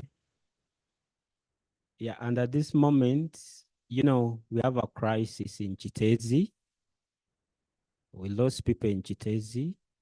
And since that crisis, we've been up and down, and it is not easy. It is not easy. But amidst that, I take this pleasure to call myself an MWF alumnus. And I take the I thank God for that. It has been a lifetime opportunity that I wish every one of us here who's below 35, I wish you can even start your application now, because the MWF application portal is open. Don't wait. Apply now, as soon as now. What has changed? I was selected for the MWF 2024. After 2 trials, I started applying for MWF in 2021. Yes. And I was applying on in a business and entrepreneurship track. In MWF, there are 3 tracks: the civic engagement track, public management track, then business and entrepreneurship track. So for the first 2 trials, I applied for via business and entrepreneurship track. But even after joining the PML in 2022, you all know that we were the first cohorts of the PML 2022. I was able to discover myself after attending the PML sessions. And last year, I was able to pen down whatever I've achieved with KCCA, whatever I've been able to help community with in KCCA. And because of PML, I was really inspired and motivated to pen down whatever I applied for MWF. And this time around, I applied for leadership in public management track. And you know, PML is all about public management. So I thank God for that. If it wasn't PML, maybe now I would still be struggling with my MWF application. But I found it easy because I've been inspired by our facilitators, Shalon, Rachel, Mr. Dama, and other great facilitators that we've had. I've been at Arizona State University. Arizona is one of the states in US. And I've been at Phoenix, downtown Phoenix. Phoenix is the capital of Arizona. So that's where the campus is located. And when I say that MWF is a lifetime opportunity, it's not a joke. It's real. I visited offices, government offices, because my track was leadership in business management. I visited different offices, US government offices, and see how they operate. And what I would appreciate about Americans is these guys are passionate about what they do. So when they stand to speak about their professionals, even if someone is working in a landfill in Chitezi, someone will talk passionately about that landfill, and someone will make you admire his or her work, which is not the culture here. We just work because of money. We just work to get money. We're not passionate about what we do. Those guys are passionate about their work. That's why they put a lot of effort in what they do. They go to study, they have the experience, and they are placed in those places, in those positions, because of their qualifications and because of their expertise. So when you find someone, he or she will not be a mediocre, as Mr. Dama has been talking about. Someone will be passionate about the work that they do. That's one of the things I've learned in USA. The other thing is I've learned about the rule of law. We had a session with Professor Femi Babalinde. He's a Nigerian, but still a US citizen. He taught us about the rule of law, and he told us at times what is disturbing Africa is the rule of law. And he told us, if you're in a country and you happen to cross the traffic lights and people don't respect the traffic lights, like our traffic lights, when the lights are red, you find the borders crossing. You find people crossing. You just know that that country has a problem. Yes, and it is true. And who is the problem? We are the problem. We don't love our countries. We don't. Because if the lights are red and you cross, what happens? You don't love your country. That's why you find people littering everywhere. Someone just takes water and dumps the bottle anywhere. We don't love our countries. So when I came back to Africa, when I came back to Uganda, what I've learned from Americans is to love my country. Love my country, Uganda. By the way, we have the best country in the world. Uganda is the best country in the world. I've been in Arizona, but it has been very hot. Very hot, 47 to 50 degrees. Yes. It has been very hot. And what was challenging is it has been very hot outside and very cold inside. Yes, very cold inside. Sometimes you want to go out and maybe feel that hotness, but within 2 minutes, you're running back to the room. So I learned to appreciate that the weather we have here is the best. And everyone here, as I'm talking to you, you should love your country at heart. The other thing I learned from America still is these people love their country. When you move, I think Rajab can testify. When you move, you will find American flags everywhere. On each house, you find American flags. But here to see a Ugandan flag anywhere, maybe at the ministry, maybe when we have visitors coming, foreign visitors coming here or investors, you'll never find any, you'll never find Ugandan flag anywhere. You'll never. And if you don't love your country, even if you're serving in a certain position, You don't do what you're supposed to do. You just do because you have to work. You don't think about you don't think about your country, scaling up your country, but you just work for the sake of working and move away and go back to your home. But Americans work to develop their country. Americans work to put their country, they put their country first out of all things. So I've learned that from the time I stepped back in Uganda, I should always put Uganda number first at whatever I'm doing. The crisis, you've had the crisis that happened in Chitezi. So we've been struggling to help people in Chitezi. I led the team.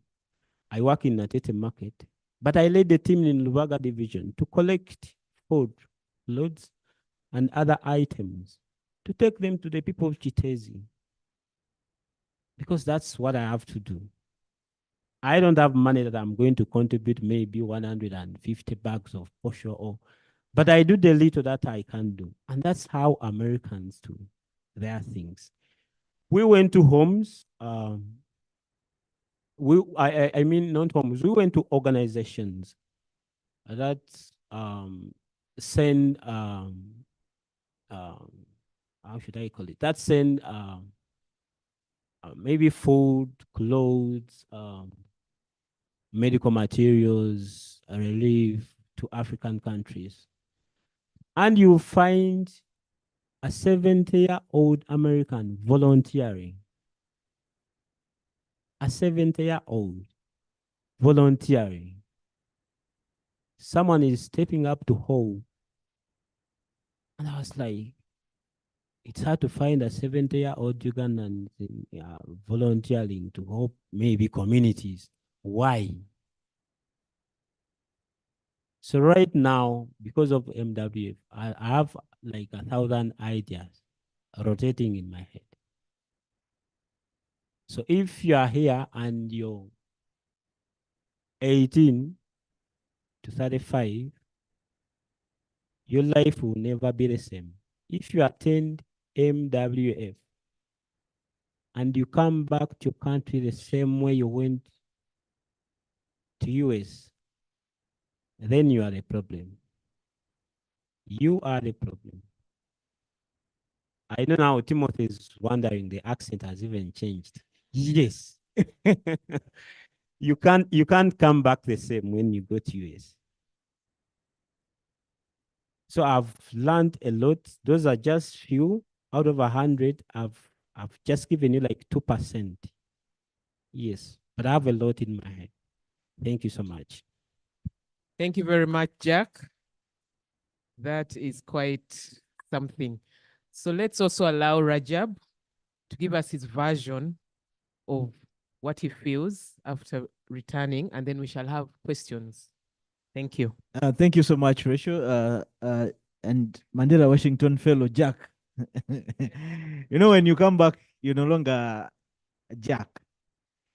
You are Jack, the Mandela Washington Fellow. That changes. Our journey started right from the application process. The application, like I told you, members, it doesn't start the time you start crafting, but rather what happens to you before the application. I was so distant from the American politics, American embassy, American everything, until I received this call for Shalom. And I enrolled for this program. When I enrolled for this program, one, I got to know about the opportunities here. Like you're seeing all the materials around. And then two, I got to meet people who are doing good things, who are doing amazing things. That is also the background. Jack, we are in the same cohort. We joined together. And then going forward, I also learned how to craft my story. All of you are doing great work, but what is killing you is failure to narrate your story. If I told you to stand up and tell me about you in 1 minute, you may fail because one, you're doing a lot, but you're not specific on what you want to be at the end of the day. I'll give an example, Rachel. Yesterday, I got a call from one of the aspiring MWF applicants. She told me And I want you to give me your answer as well. She told me she's an administrator. She has a bachelor's degree in economics and administration. She has been an administrator for the last 2 years with some women organization, but she wants to apply as a business person, but she has not done any business. The idea is in the head, right? The idea is where? So of the 2 tracks, there are 3 tracks: business, public management, and civic. Of the 2 tracks, where does she fall? No. She has done 2 years of public management, but she has a business idea that she wants to front. Of the 2, if these 2 people came to you, which one would you listen? Exactly. So such gatherings help us narrate our story better. We are doing a lot, but what do you want to be known for? What is the most selling? I do photography, you know that. I do tours and travel. But is that what I want to be known for in this space? No. If I meet another group, maybe of tour operators and party organizers, I don't want to be known as an administrator in the government. That is not their business. I want to be known as a photographer, as a service provider in that space. So this is the kind of that these trainings and gatherings give us. When we went to the US, everything will be paid for you. Yes. But then there is a catch. As you move out for these 2 months, how are you cutting yourself from Uganda? That is a battle that all of us had to take. We have families. You have a wife, you have a young kid, you have a girlfriend, you have a boyfriend, you have a mother, you have a father, whichever it is, relationships that we have back home. You can't call them when you want because the time zones differ. And the time that you have to be talking to them, they are sleeping. I was at the far end of the country. Which time zone were you? 7 or 9? I was in 9, like the end of the USA. Idaho. I had never heard of Idaho before. It is one state at the end of the West. It is dry. But then the calls you have to make here, as people are sleeping for you, like you're in class. How does that affect you? We do not sometimes realize that the humans around us play a big role. Rachel, if I left today, you may not understand it until up to a certain time. So even when we left, we did not understand that disturbing kid of yours was contributing to something in your head. That disturbing girlfriend or boyfriend of yours had an impact on you, a positive one. And when you move out of their space, mental health comes in. People got depressed. They had to 6 sessions. And what is it? I don't know. I'm feeling low. I don't know. I don't think I need to push this further. And then by the time we came the first week, everyone was on fire. Let's go, let's do this. And then second, third week, reality comes in that the food. The food. There is me and you who love katogo, who love matoke, who love it is not there. But then you're changing. There's chicken, our chicken here. It is so nice. The other one is the other side. You know, it comes in there. Rachel, there was depression on money. Friends, money hurts. That I tell you. I went to cut my hair. Someone told me $30. I converted it to Uganda. It was 100 and something. I cried. Your hair was 50. So you change that and it's 200 and one. No. And then so you go to a supermarket. So I ran out of I ran out of my Colgate. I reached the supermarket. It was $20. I cried. That is 60,000. But then the bit of it, you do not convert. Look at 20 as a mere. Look at 10 as a mere. Don't look at it as a 60,000 in your Ugandan what? And as well, the cultures come in. What you like may not be what they like. What you treasure may not be what they treasure. Somehow we mixed up and they had their cultures. But then one thing that we're cautious about is marketing our culture and our food without hurting one another. And the lesson was diversity. Jack will tell you, you receive people from different walks of lives. They are all important. They are all good. What you benefit is how you utilize them, not seeing them as lower than you. We had a facilitator who told us that, can a goalkeeper be measured by how many goals he scores in a football match? How do you measure a goalkeeper's capacity? How many saves? Can Ronaldo save? If Ronaldo touch the ball, what happens? That's a penalty, right? That's a penalty. So we are all diverse and different. Diversity is what America has. Everyone is different, but everyone will be looked at on the positive side. What are they bringing? How are they contributing to you? So instead of looking at if Jack is dark, me brown, we'll look at what is his capability? How good is he? And what can I get or learn from him? So, Rachel, the stories are long. They are funny. They are sad and they are happy ones. But I'm here. We can always have this conversation and we can also answer specific questions. Thank you. Thank you very much. Please clap for them. Time for questions. Is anybody having a burning question? Who do you want to address first? Okay, Timothy.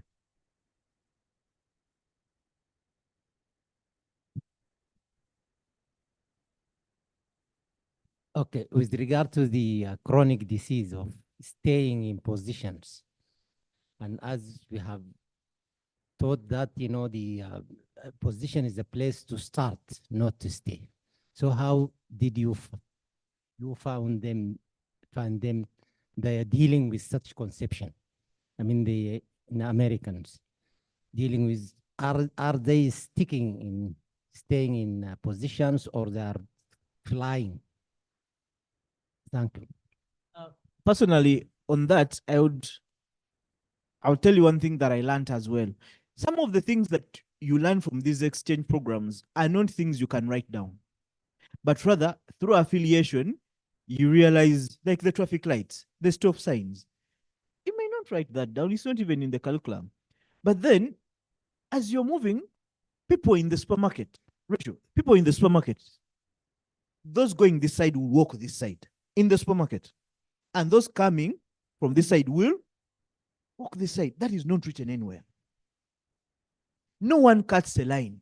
Like when you're queuing up to pay at Walmart, many people, no one will cut the line. No. Stop sign, there is no traffic. There's no traffic, there's no traffic person, no police or officer rather. But someone will wait. Even if it's 5 minutes, they'll wait. It's a culture that is embedded in them. I had one experience. We went to, it's called Albertson, Albertson supermarket. I don't know if you had it in Arizona. So when we were checking out, you just grab your everything, you come scan, pay with your card. The cards are not even PIN. You don't even use a PIN. You just plug in and out and go. No one checks you. So we step out. A brother from Ghana was like, there's no one to check my receipt. There's no one to check my receipt. And I was like, no one. You've paid. And no, people know that there is someone seeing them and they whip themselves. So to the question, as I told you, the conviction and the kind of cultural exchange that comes with it is that you learn a few things without even knowing that you're learning them. Change is part of life. And one of the things that we had to learn was change. What stops us from leaving the position that we are in is the comfort and fear of change to where we are going. So if you believe that I am getting these resources, first of all, because I am competent, and I want you to listen to this. If I give you a position because you're my brother, who fear leaving that company because you might even think you're not even competent enough. It was just the favor. But then if I hired you with your skills, if I you ever disagree with me, you feel you can walk away and someone else can take you on. So that is about change. If you have grown and nurtured yourself and reached a level of conviction that I am this, trust me, change will come happily. You will embrace change. But what we always fear is because perhaps we are in these positions not because of competence, but rather because of the favors from our brothers and sisters. I don't know, Jack, what you can say. Thank you so much. On that note, I will just give you a scenario. I had an interaction with the city manager of Phoenix. He's like an executive director of ACCA. So he told us one day, he made his city council, the councillors and the mayor and the board. And these people wanted, they had prepared a budget and everything, but he's the technical person within the room. And it was like, we need to adjust it. In this budget, we need to adjust ABCD. And the council was failing to comply with his suggestions. He told them, if you're not contributing to the adjustment of this budget because of ABCD, I'm going to resign. I'm going to resign. Because he was good enough. He had done a lot for the city, and everyone trusted him. And that budget was going to somehow negatively affect his reputation, his work. He told them, I'm going to resign. And after 2 days, the council sat down, made adjustments in the budget, and the guy is serving now. So in America, as I told you, people are experts, people are passionate about their work.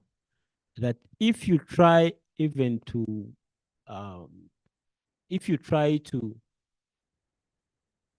I don't know how I can say it, but if you try to interfere with their work and they see that their reputation is going to be questioned, someone will resign, which may not be the case here.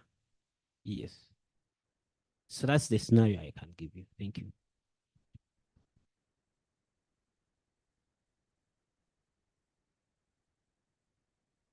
Yeah, thank you very much. My name is Simon. I'm really very happy for you guys for coming back, and you also represent in the Mandela Washington Fellowship. So, according to what I've heard from you, it's not all about learning the lifestyle of what people they were doing there. But I think we have come for a mission to tell us what to do. According to African, it's very hard sometimes to change their life to become like those people. But we can start. But my question is, how can we change the leadership or personal benefit in Africa? Because this is the most important, the most problem in Africa, leadership. Personal benefit. They don't work for the public. They don't work for the people. So how can we change? Then also the second question is, what can we do from what we have learned from the Mandela Washington Fellowship?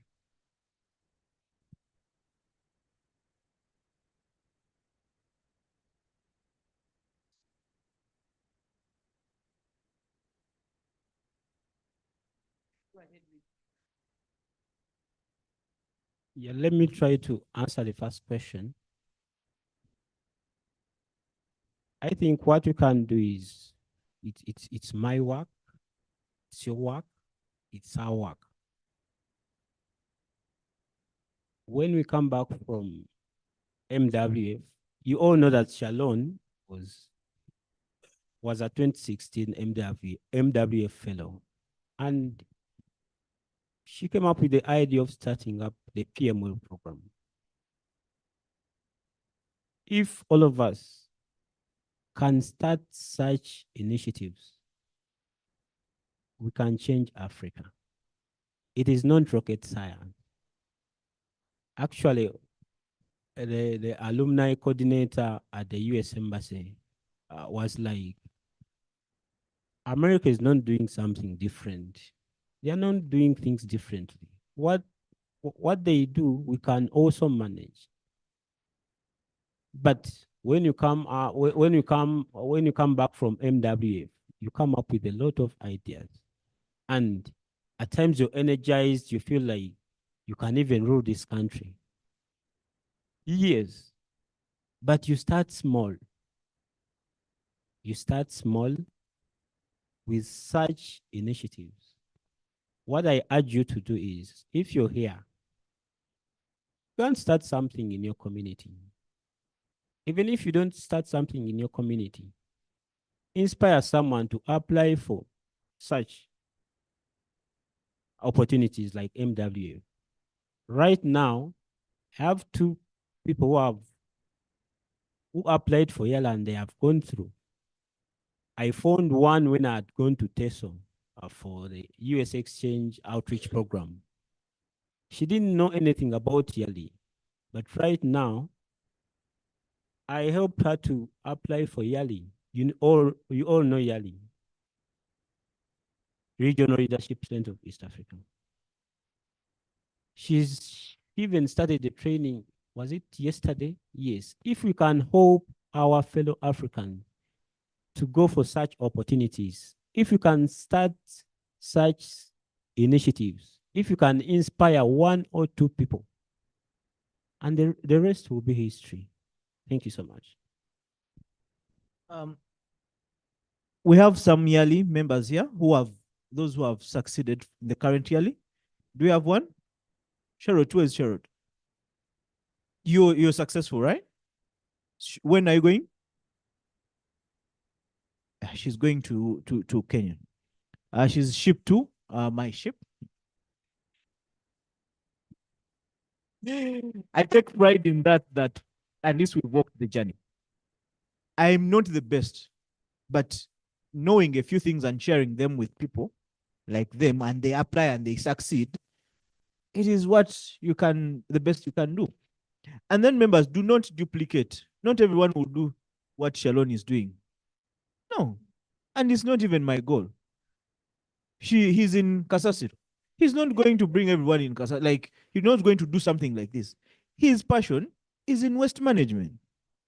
Personally, I'm in public management, I'm in government, but I'm not interested in everyone. I'm interested in public administrators because these are the decision makers in ministries. And that will be my niche. You might be for the accountants because you know them better than I do. And you say, with the little that I've learned, I'm first of all going to work on myself, improve myself, and influence 2, 3, 4 people, and then multiply. Basically, it is starting with the facilities that you have. Start with whoever you have around. And that is you, your number one. If whatever we've seen and learned does not resonate with us, does not reflect in our lives, then we've wasted the time. Because I can come here and preach to you and tell you everything, but if it doesn't work on me, then I have failed. Because these exchange programs mean that I go there, I see things, I conceive them. If these happen, we are now 7,200. By the next 10 years, if we are, how many are those? 100 and something. 14,000, right? 14,000 young leaders from across Africa. Do you think in the next 20 years, things will be the same? No. So Africa, one of the things which I would like to also highlight is we want to change things tomorrow. Tomorrow. Like something is wrong, let's just remove that person. No. Just cheaters. Everyone is throwing blames. Okay, if they remove whoever is there and they put you there, can you do that? Can you? No, let us have conversations on these things and have long-term plans. Like someone has a strategic plan of 10 years and they are following it to the dot. So as leaders, starting with that and planning, putting things in what you want to see tomorrow, what you want to see the other day, what you want to see in 5 years and 10 years is something that can change us. And Americans do that. They know what is going to happen. They know what is going to happen on the other day. We were calling people to come to Africa to visit. They were telling us, no, my year is booked. Okay. And even next year, I'm going to Europe. And okay, and you? So I look back at Doreen. And if I told Doreen we are going to Kenya tomorrow, whether she will even say, nah, would you say no? Because we don't plan. Planning. Rachel? Thank you very much. We are enjoying the conversation. I have two questions online. Penny is welcoming you back and asking you to speak a little more on the requirements for application for those who are intending to apply. And then a similar question comes from Wycliffe. How do we write a winning application? How does a winning application look like? And from your speech, he realizes there's high level of integrity in America. So those are the two questions. And I think there were two more hands, and we'll wrap it up with that.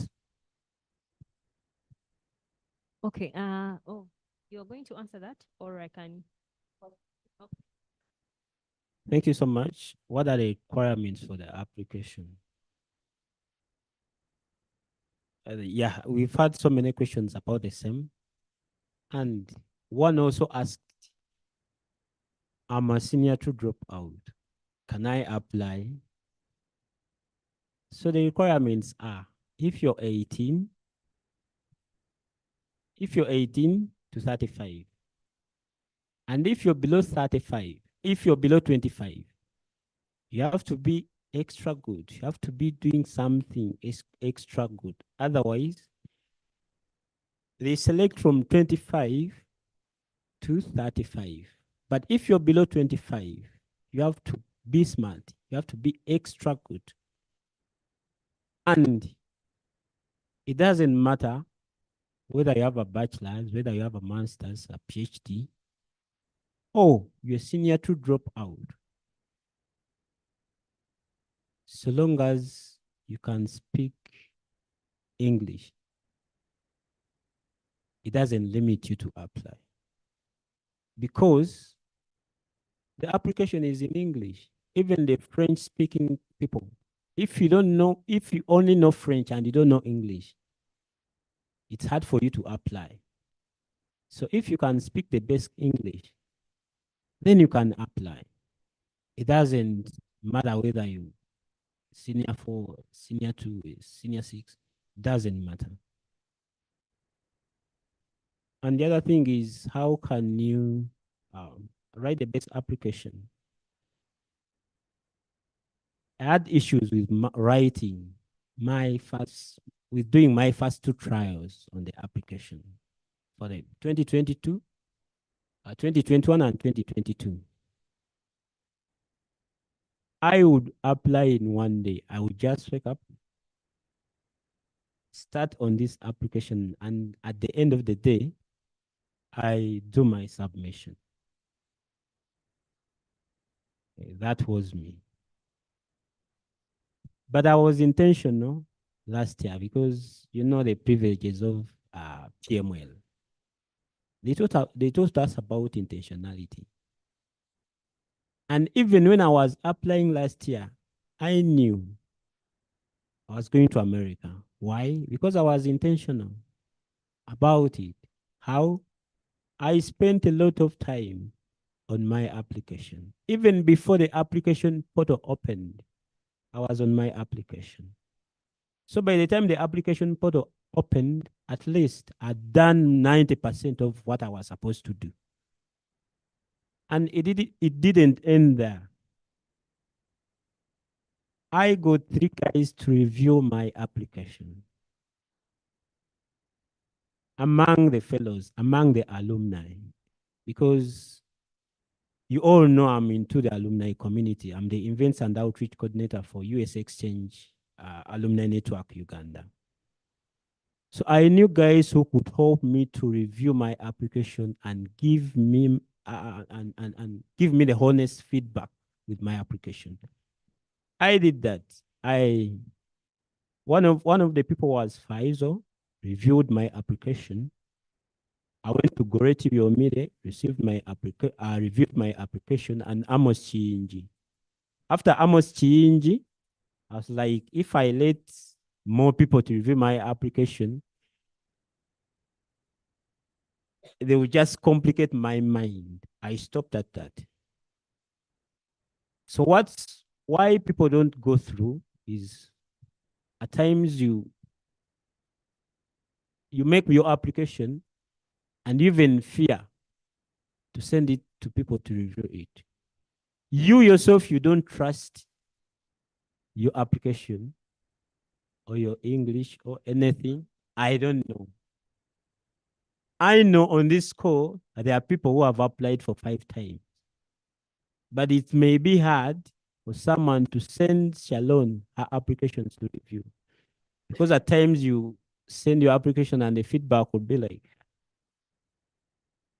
you need to repeat the whole process and you're demotivated. But you take your time for this application. And one thing I learned about this is you be true to yourself. You practice what we call integrity. You know, integrity is one of the things we learn in PML. My business was down. My stuff's business. It wasn't making a lot of money. So when I was applying on the business and entrepreneurship track, I was just trying to apply to see that I can go through. But when I switched to my Kasasilo work, to my waste management work, I had 1,000 stories to tell because we impact the lives of people every day. I had a lot to write. So me switching from business and entrepreneurship to public management track was one of the things I can't regret about. I knew about whatever I was writing about. I didn't forge, and I took my time. And after my application, before even sending it to someone, I knew I'd done my best. And one of the people told me, Jack, I can see your essays, but please align your essays with the SDGs, Sustainable Development Goals. I went back and sat down. I aligned my essays with the SDGs, and the rest is history. Thank you. Thank you so much, Jack. Without watering whatever he has said, one of the key ways to a winning application that I think worked out for me is telling your story and telling it good. Everyone has a story. But then telling your story may make it more interesting than hers.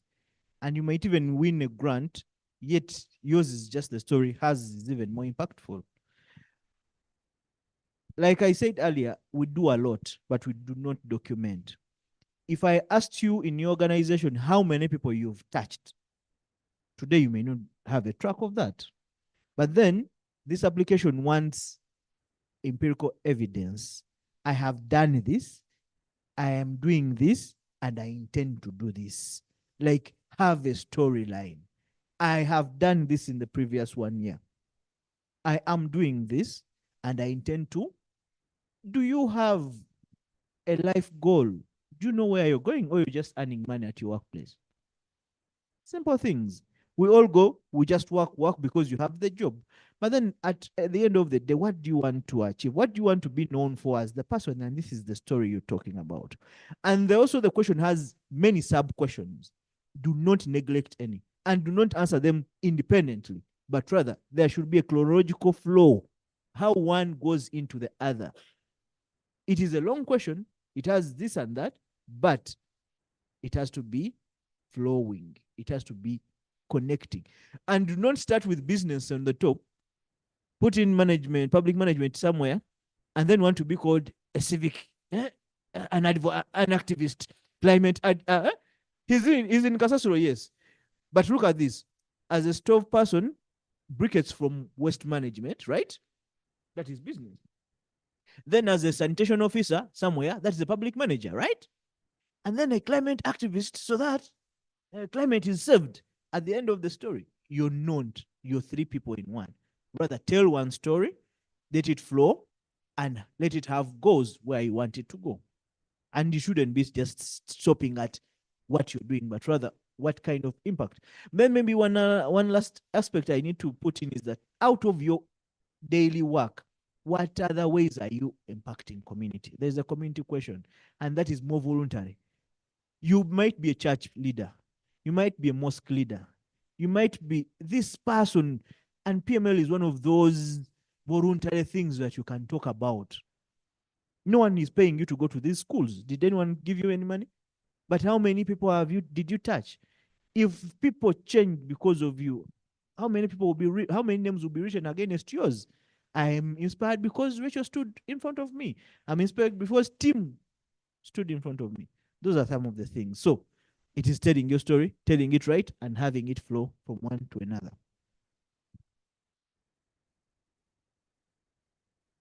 Wow.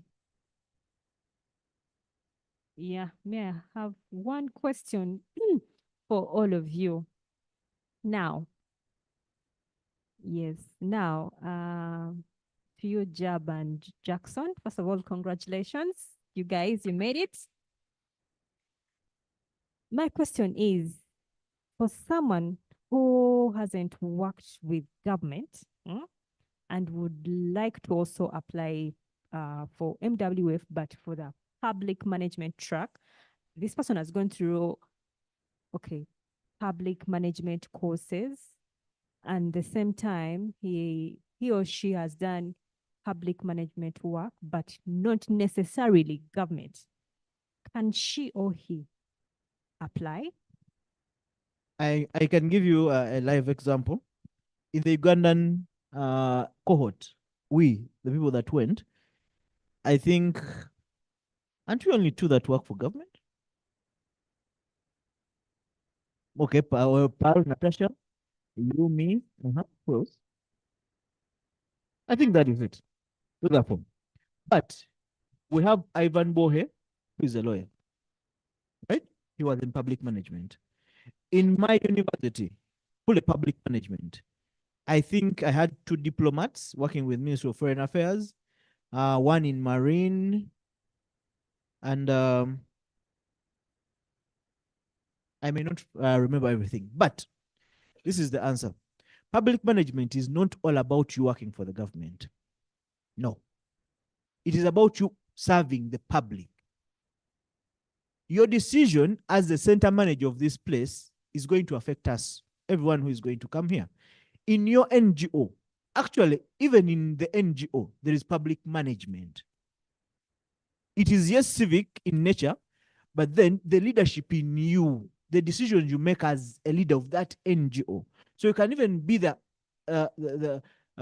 founder of Girls for This, but coming in not as a civic person, but coming in as a leader of that organization. I don't know if I'm making sense. So you having an affiliation with government or NGO or whatever is not the case, but rather, what are you leading? Are you in the public service? I'll give you another example. You can have a business as well, but your interest may not be in growing the business, but rather growing the leader in that business. I don't know if I make sense. Thank you so much. Do you know why I ask? Because I'm a yearly alumna, cohort 29. And while I was at the RLC Nairobi, I did public management track. And I was successfully and I graduated. But with MWF, I've been applying since 2021.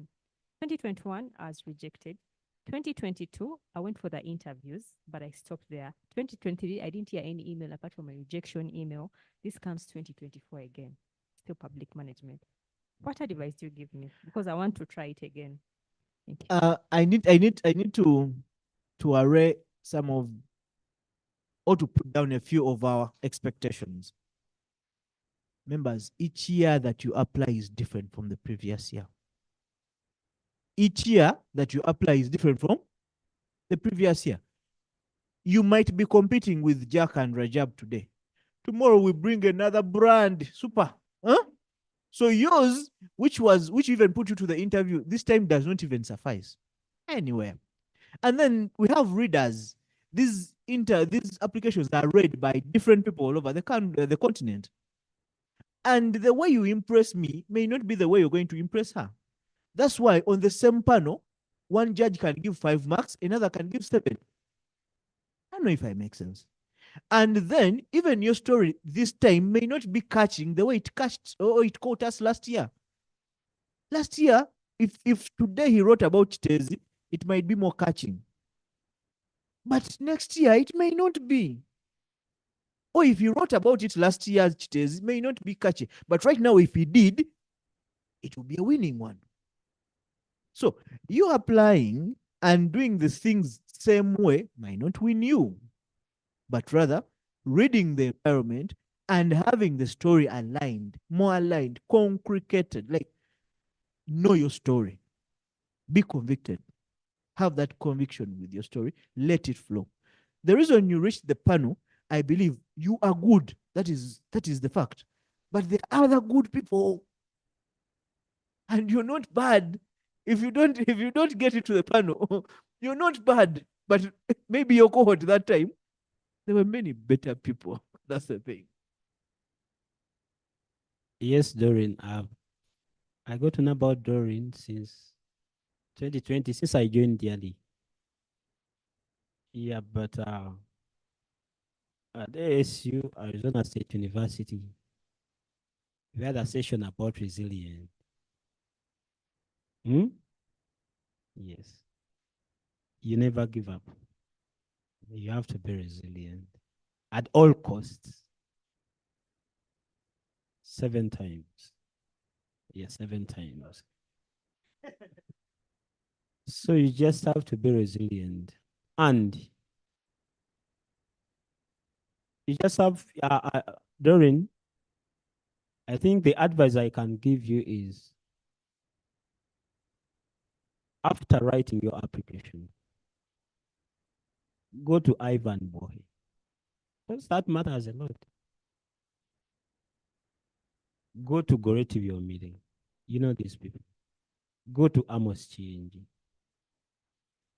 The people I'm telling you to go to, like Goretivio meeting, they review other applications from other countries. So they know. They know. Go to the MWF community. You can access them anywhere, even in Kampala, even if you request to meet an MWF fellow. You can't fail to meet one. There are some MWF who have done extra good things. And within this room, you can even approach Shalom. Yes, I've never reviewed the MWF application, but I think Shalom has more experience. I think after writing your application, look for people to review your applications. After like 3 reviews from the people you trust, of course, you can't just go anywhere. Yeah. But you go to those people who have made it, who have succeeded with their projects, who are like Goreti Viomile. She has been the president of the MWF disability wing in Africa. Jamila, she's MWF 2024 award winner in Africa, Impact Award winner in Africa. So after writing your application, please look for people to review your application. Thank you so much. Maybe one last for everyone. I repeat this, I said for those who are here. Mr. AI is not your friend in this application. Mr. AI is not your friend in this application. I'm not saying it as a fact, but I think wrong English can be tolerated than AI. Okay, thank you. Okay, there are two, but one can be answered in short form. And the first one is you mentioned so many things about your experiences when you went to the US. And most of the things you spoke about were the things they are doing best and we are not doing. Is there anything they were surprised to learn that is so good about the team that came from Africa and it's better than them? And maybe the second question is, you mentioned about the years of the applicants, and you mentioned that if someone is below 25, you have to be very good. Does that mean that they also slightly consider people that are above 35? Above 35? No. If you're above 35, there are so many US exchange programs. There is Community Solutions Program. There is Schubert Humphrey Program. There is IVLP. IVLP, you don't apply, but you nominated from the embassy because of the work you do, because of the impact you've made. So in Uganda now, we have 12 US exchange programs. You can try to apply. You can try to research. You can approach me. I can guide you on that. But if you're above 35, you don't qualify for MWF. What was the other question?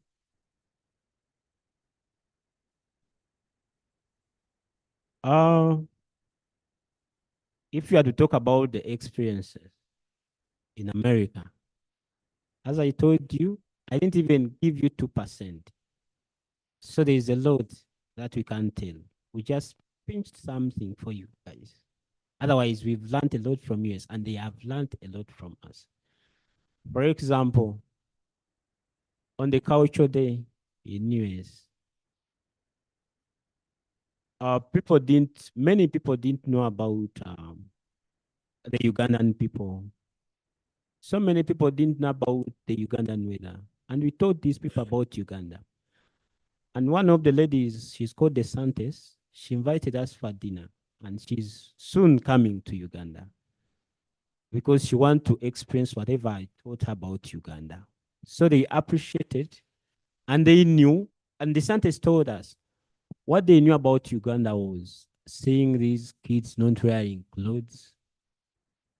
They knew about maybe I don't want to say bad leadership in Africa, but they knew about that awkward leadership in Africa. But we told them it's Uganda is a normal country. They thought even all our roads are full of potholes. And we had to educate them that not all whatever in Uganda is bad. We have good hospitals, we have good roads, we have people with PhDs, we have uh, the best universities, one of the best universities in Africa. So they go to learn about Africa. They go to learn about Uganda, the good things in Uganda and Africa. So we didn't only learn from them good things about good things and what, but they got to learn about good things in Uganda. And we didn't tell you about the bad things in America. But there is what we call a culture shock.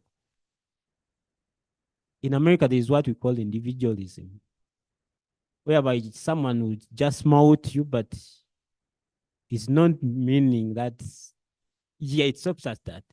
Otherwise, in Uganda, if I smile for you, I smile from deep from my heart.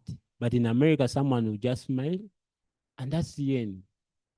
Someone shares a business card, you send an email, and they may never talk to you again, which is not the culture here. So we've not shared that negative side about Americans, but we have a lot to share. Thank you. Thank you very much. Rachel, one thing I would also talk about that is the good. They were surprised that I was in a community which is 99% white. Okay, 87 white and the others are Spaniards and from Central America and the sort. But their white skins. That is where I was. And someone would reach you and like, hello, where are you from? I'm from Uganda. So you have cars? I'll give you one short story, Rachel. There's a lady, one of the hosts, they hosted us to their homes. So she told me, my father has a 1954 Ford Ladybird, I think. It's an old car. And I was like, can I drive it? I said, no. I said, why? Okay. Then we had the conversation. So I told her that should be even a carburetor. It is a V6 engine. It's a 3.2. I knew the engine. She was like, you know about this? I'm like, yes. I grew up with cars. I know these things. Some of them do not think there are some bright people out there. And whenever we would stand up and tell our stories, guys were like, are you sure you guys are doing these things? You can do this. You can solve these problems. We were challenging them. And then the other thing is also that Rachel, that kills us is failing to tell our good side. We are asking for the good on the bad sides. They tell a lot of good sides about them. And for us, when you go there, because you're not NRM, you don't work for the government, the only thing you want to say is are the bad things. But no, there are things that are working. There are things that you can't change. The good food, the hospitality, like you said, the community thing, we can't change that. The way I can come to you and smile at you and get this from you, those are things we can't change. And we need to tell our good stories as well. Thank you. Thank you very much. A hand clap for both of them. It's been a wonderful session. We could go on and on, but we must stop here. I want to thank you for being a wonderful audience. As we wrap up, I would like to remind you that we continue with our school projects with I Was Born to Lead. So you have heard about I Lead. I Lead will come much later. Let us concentrate on I Was Born to Lead and complete that exercise by September. In September, we shall resume the Wednesday sessions with our coach, Mrs. Mugabe. We shall be working on developing the leader within us. So the topic will be developing the leader within you, and we'll start in September. We shall soon call on those who wish to become ambassadors, and we hope that some of you are thinking about that already, would like a team to join us to do the work of PML. Our next session is on 21st September. Please look out for the notification, and graduation will be on 8th November. So with that, I would like us to wrap up this session, and I thank you very much for being patient and wonderful and participatory. Let us have a quick photograph before we exit, but be cooperative because we have overshot. We need to move out. Thank you very much and have a nice week and weekend.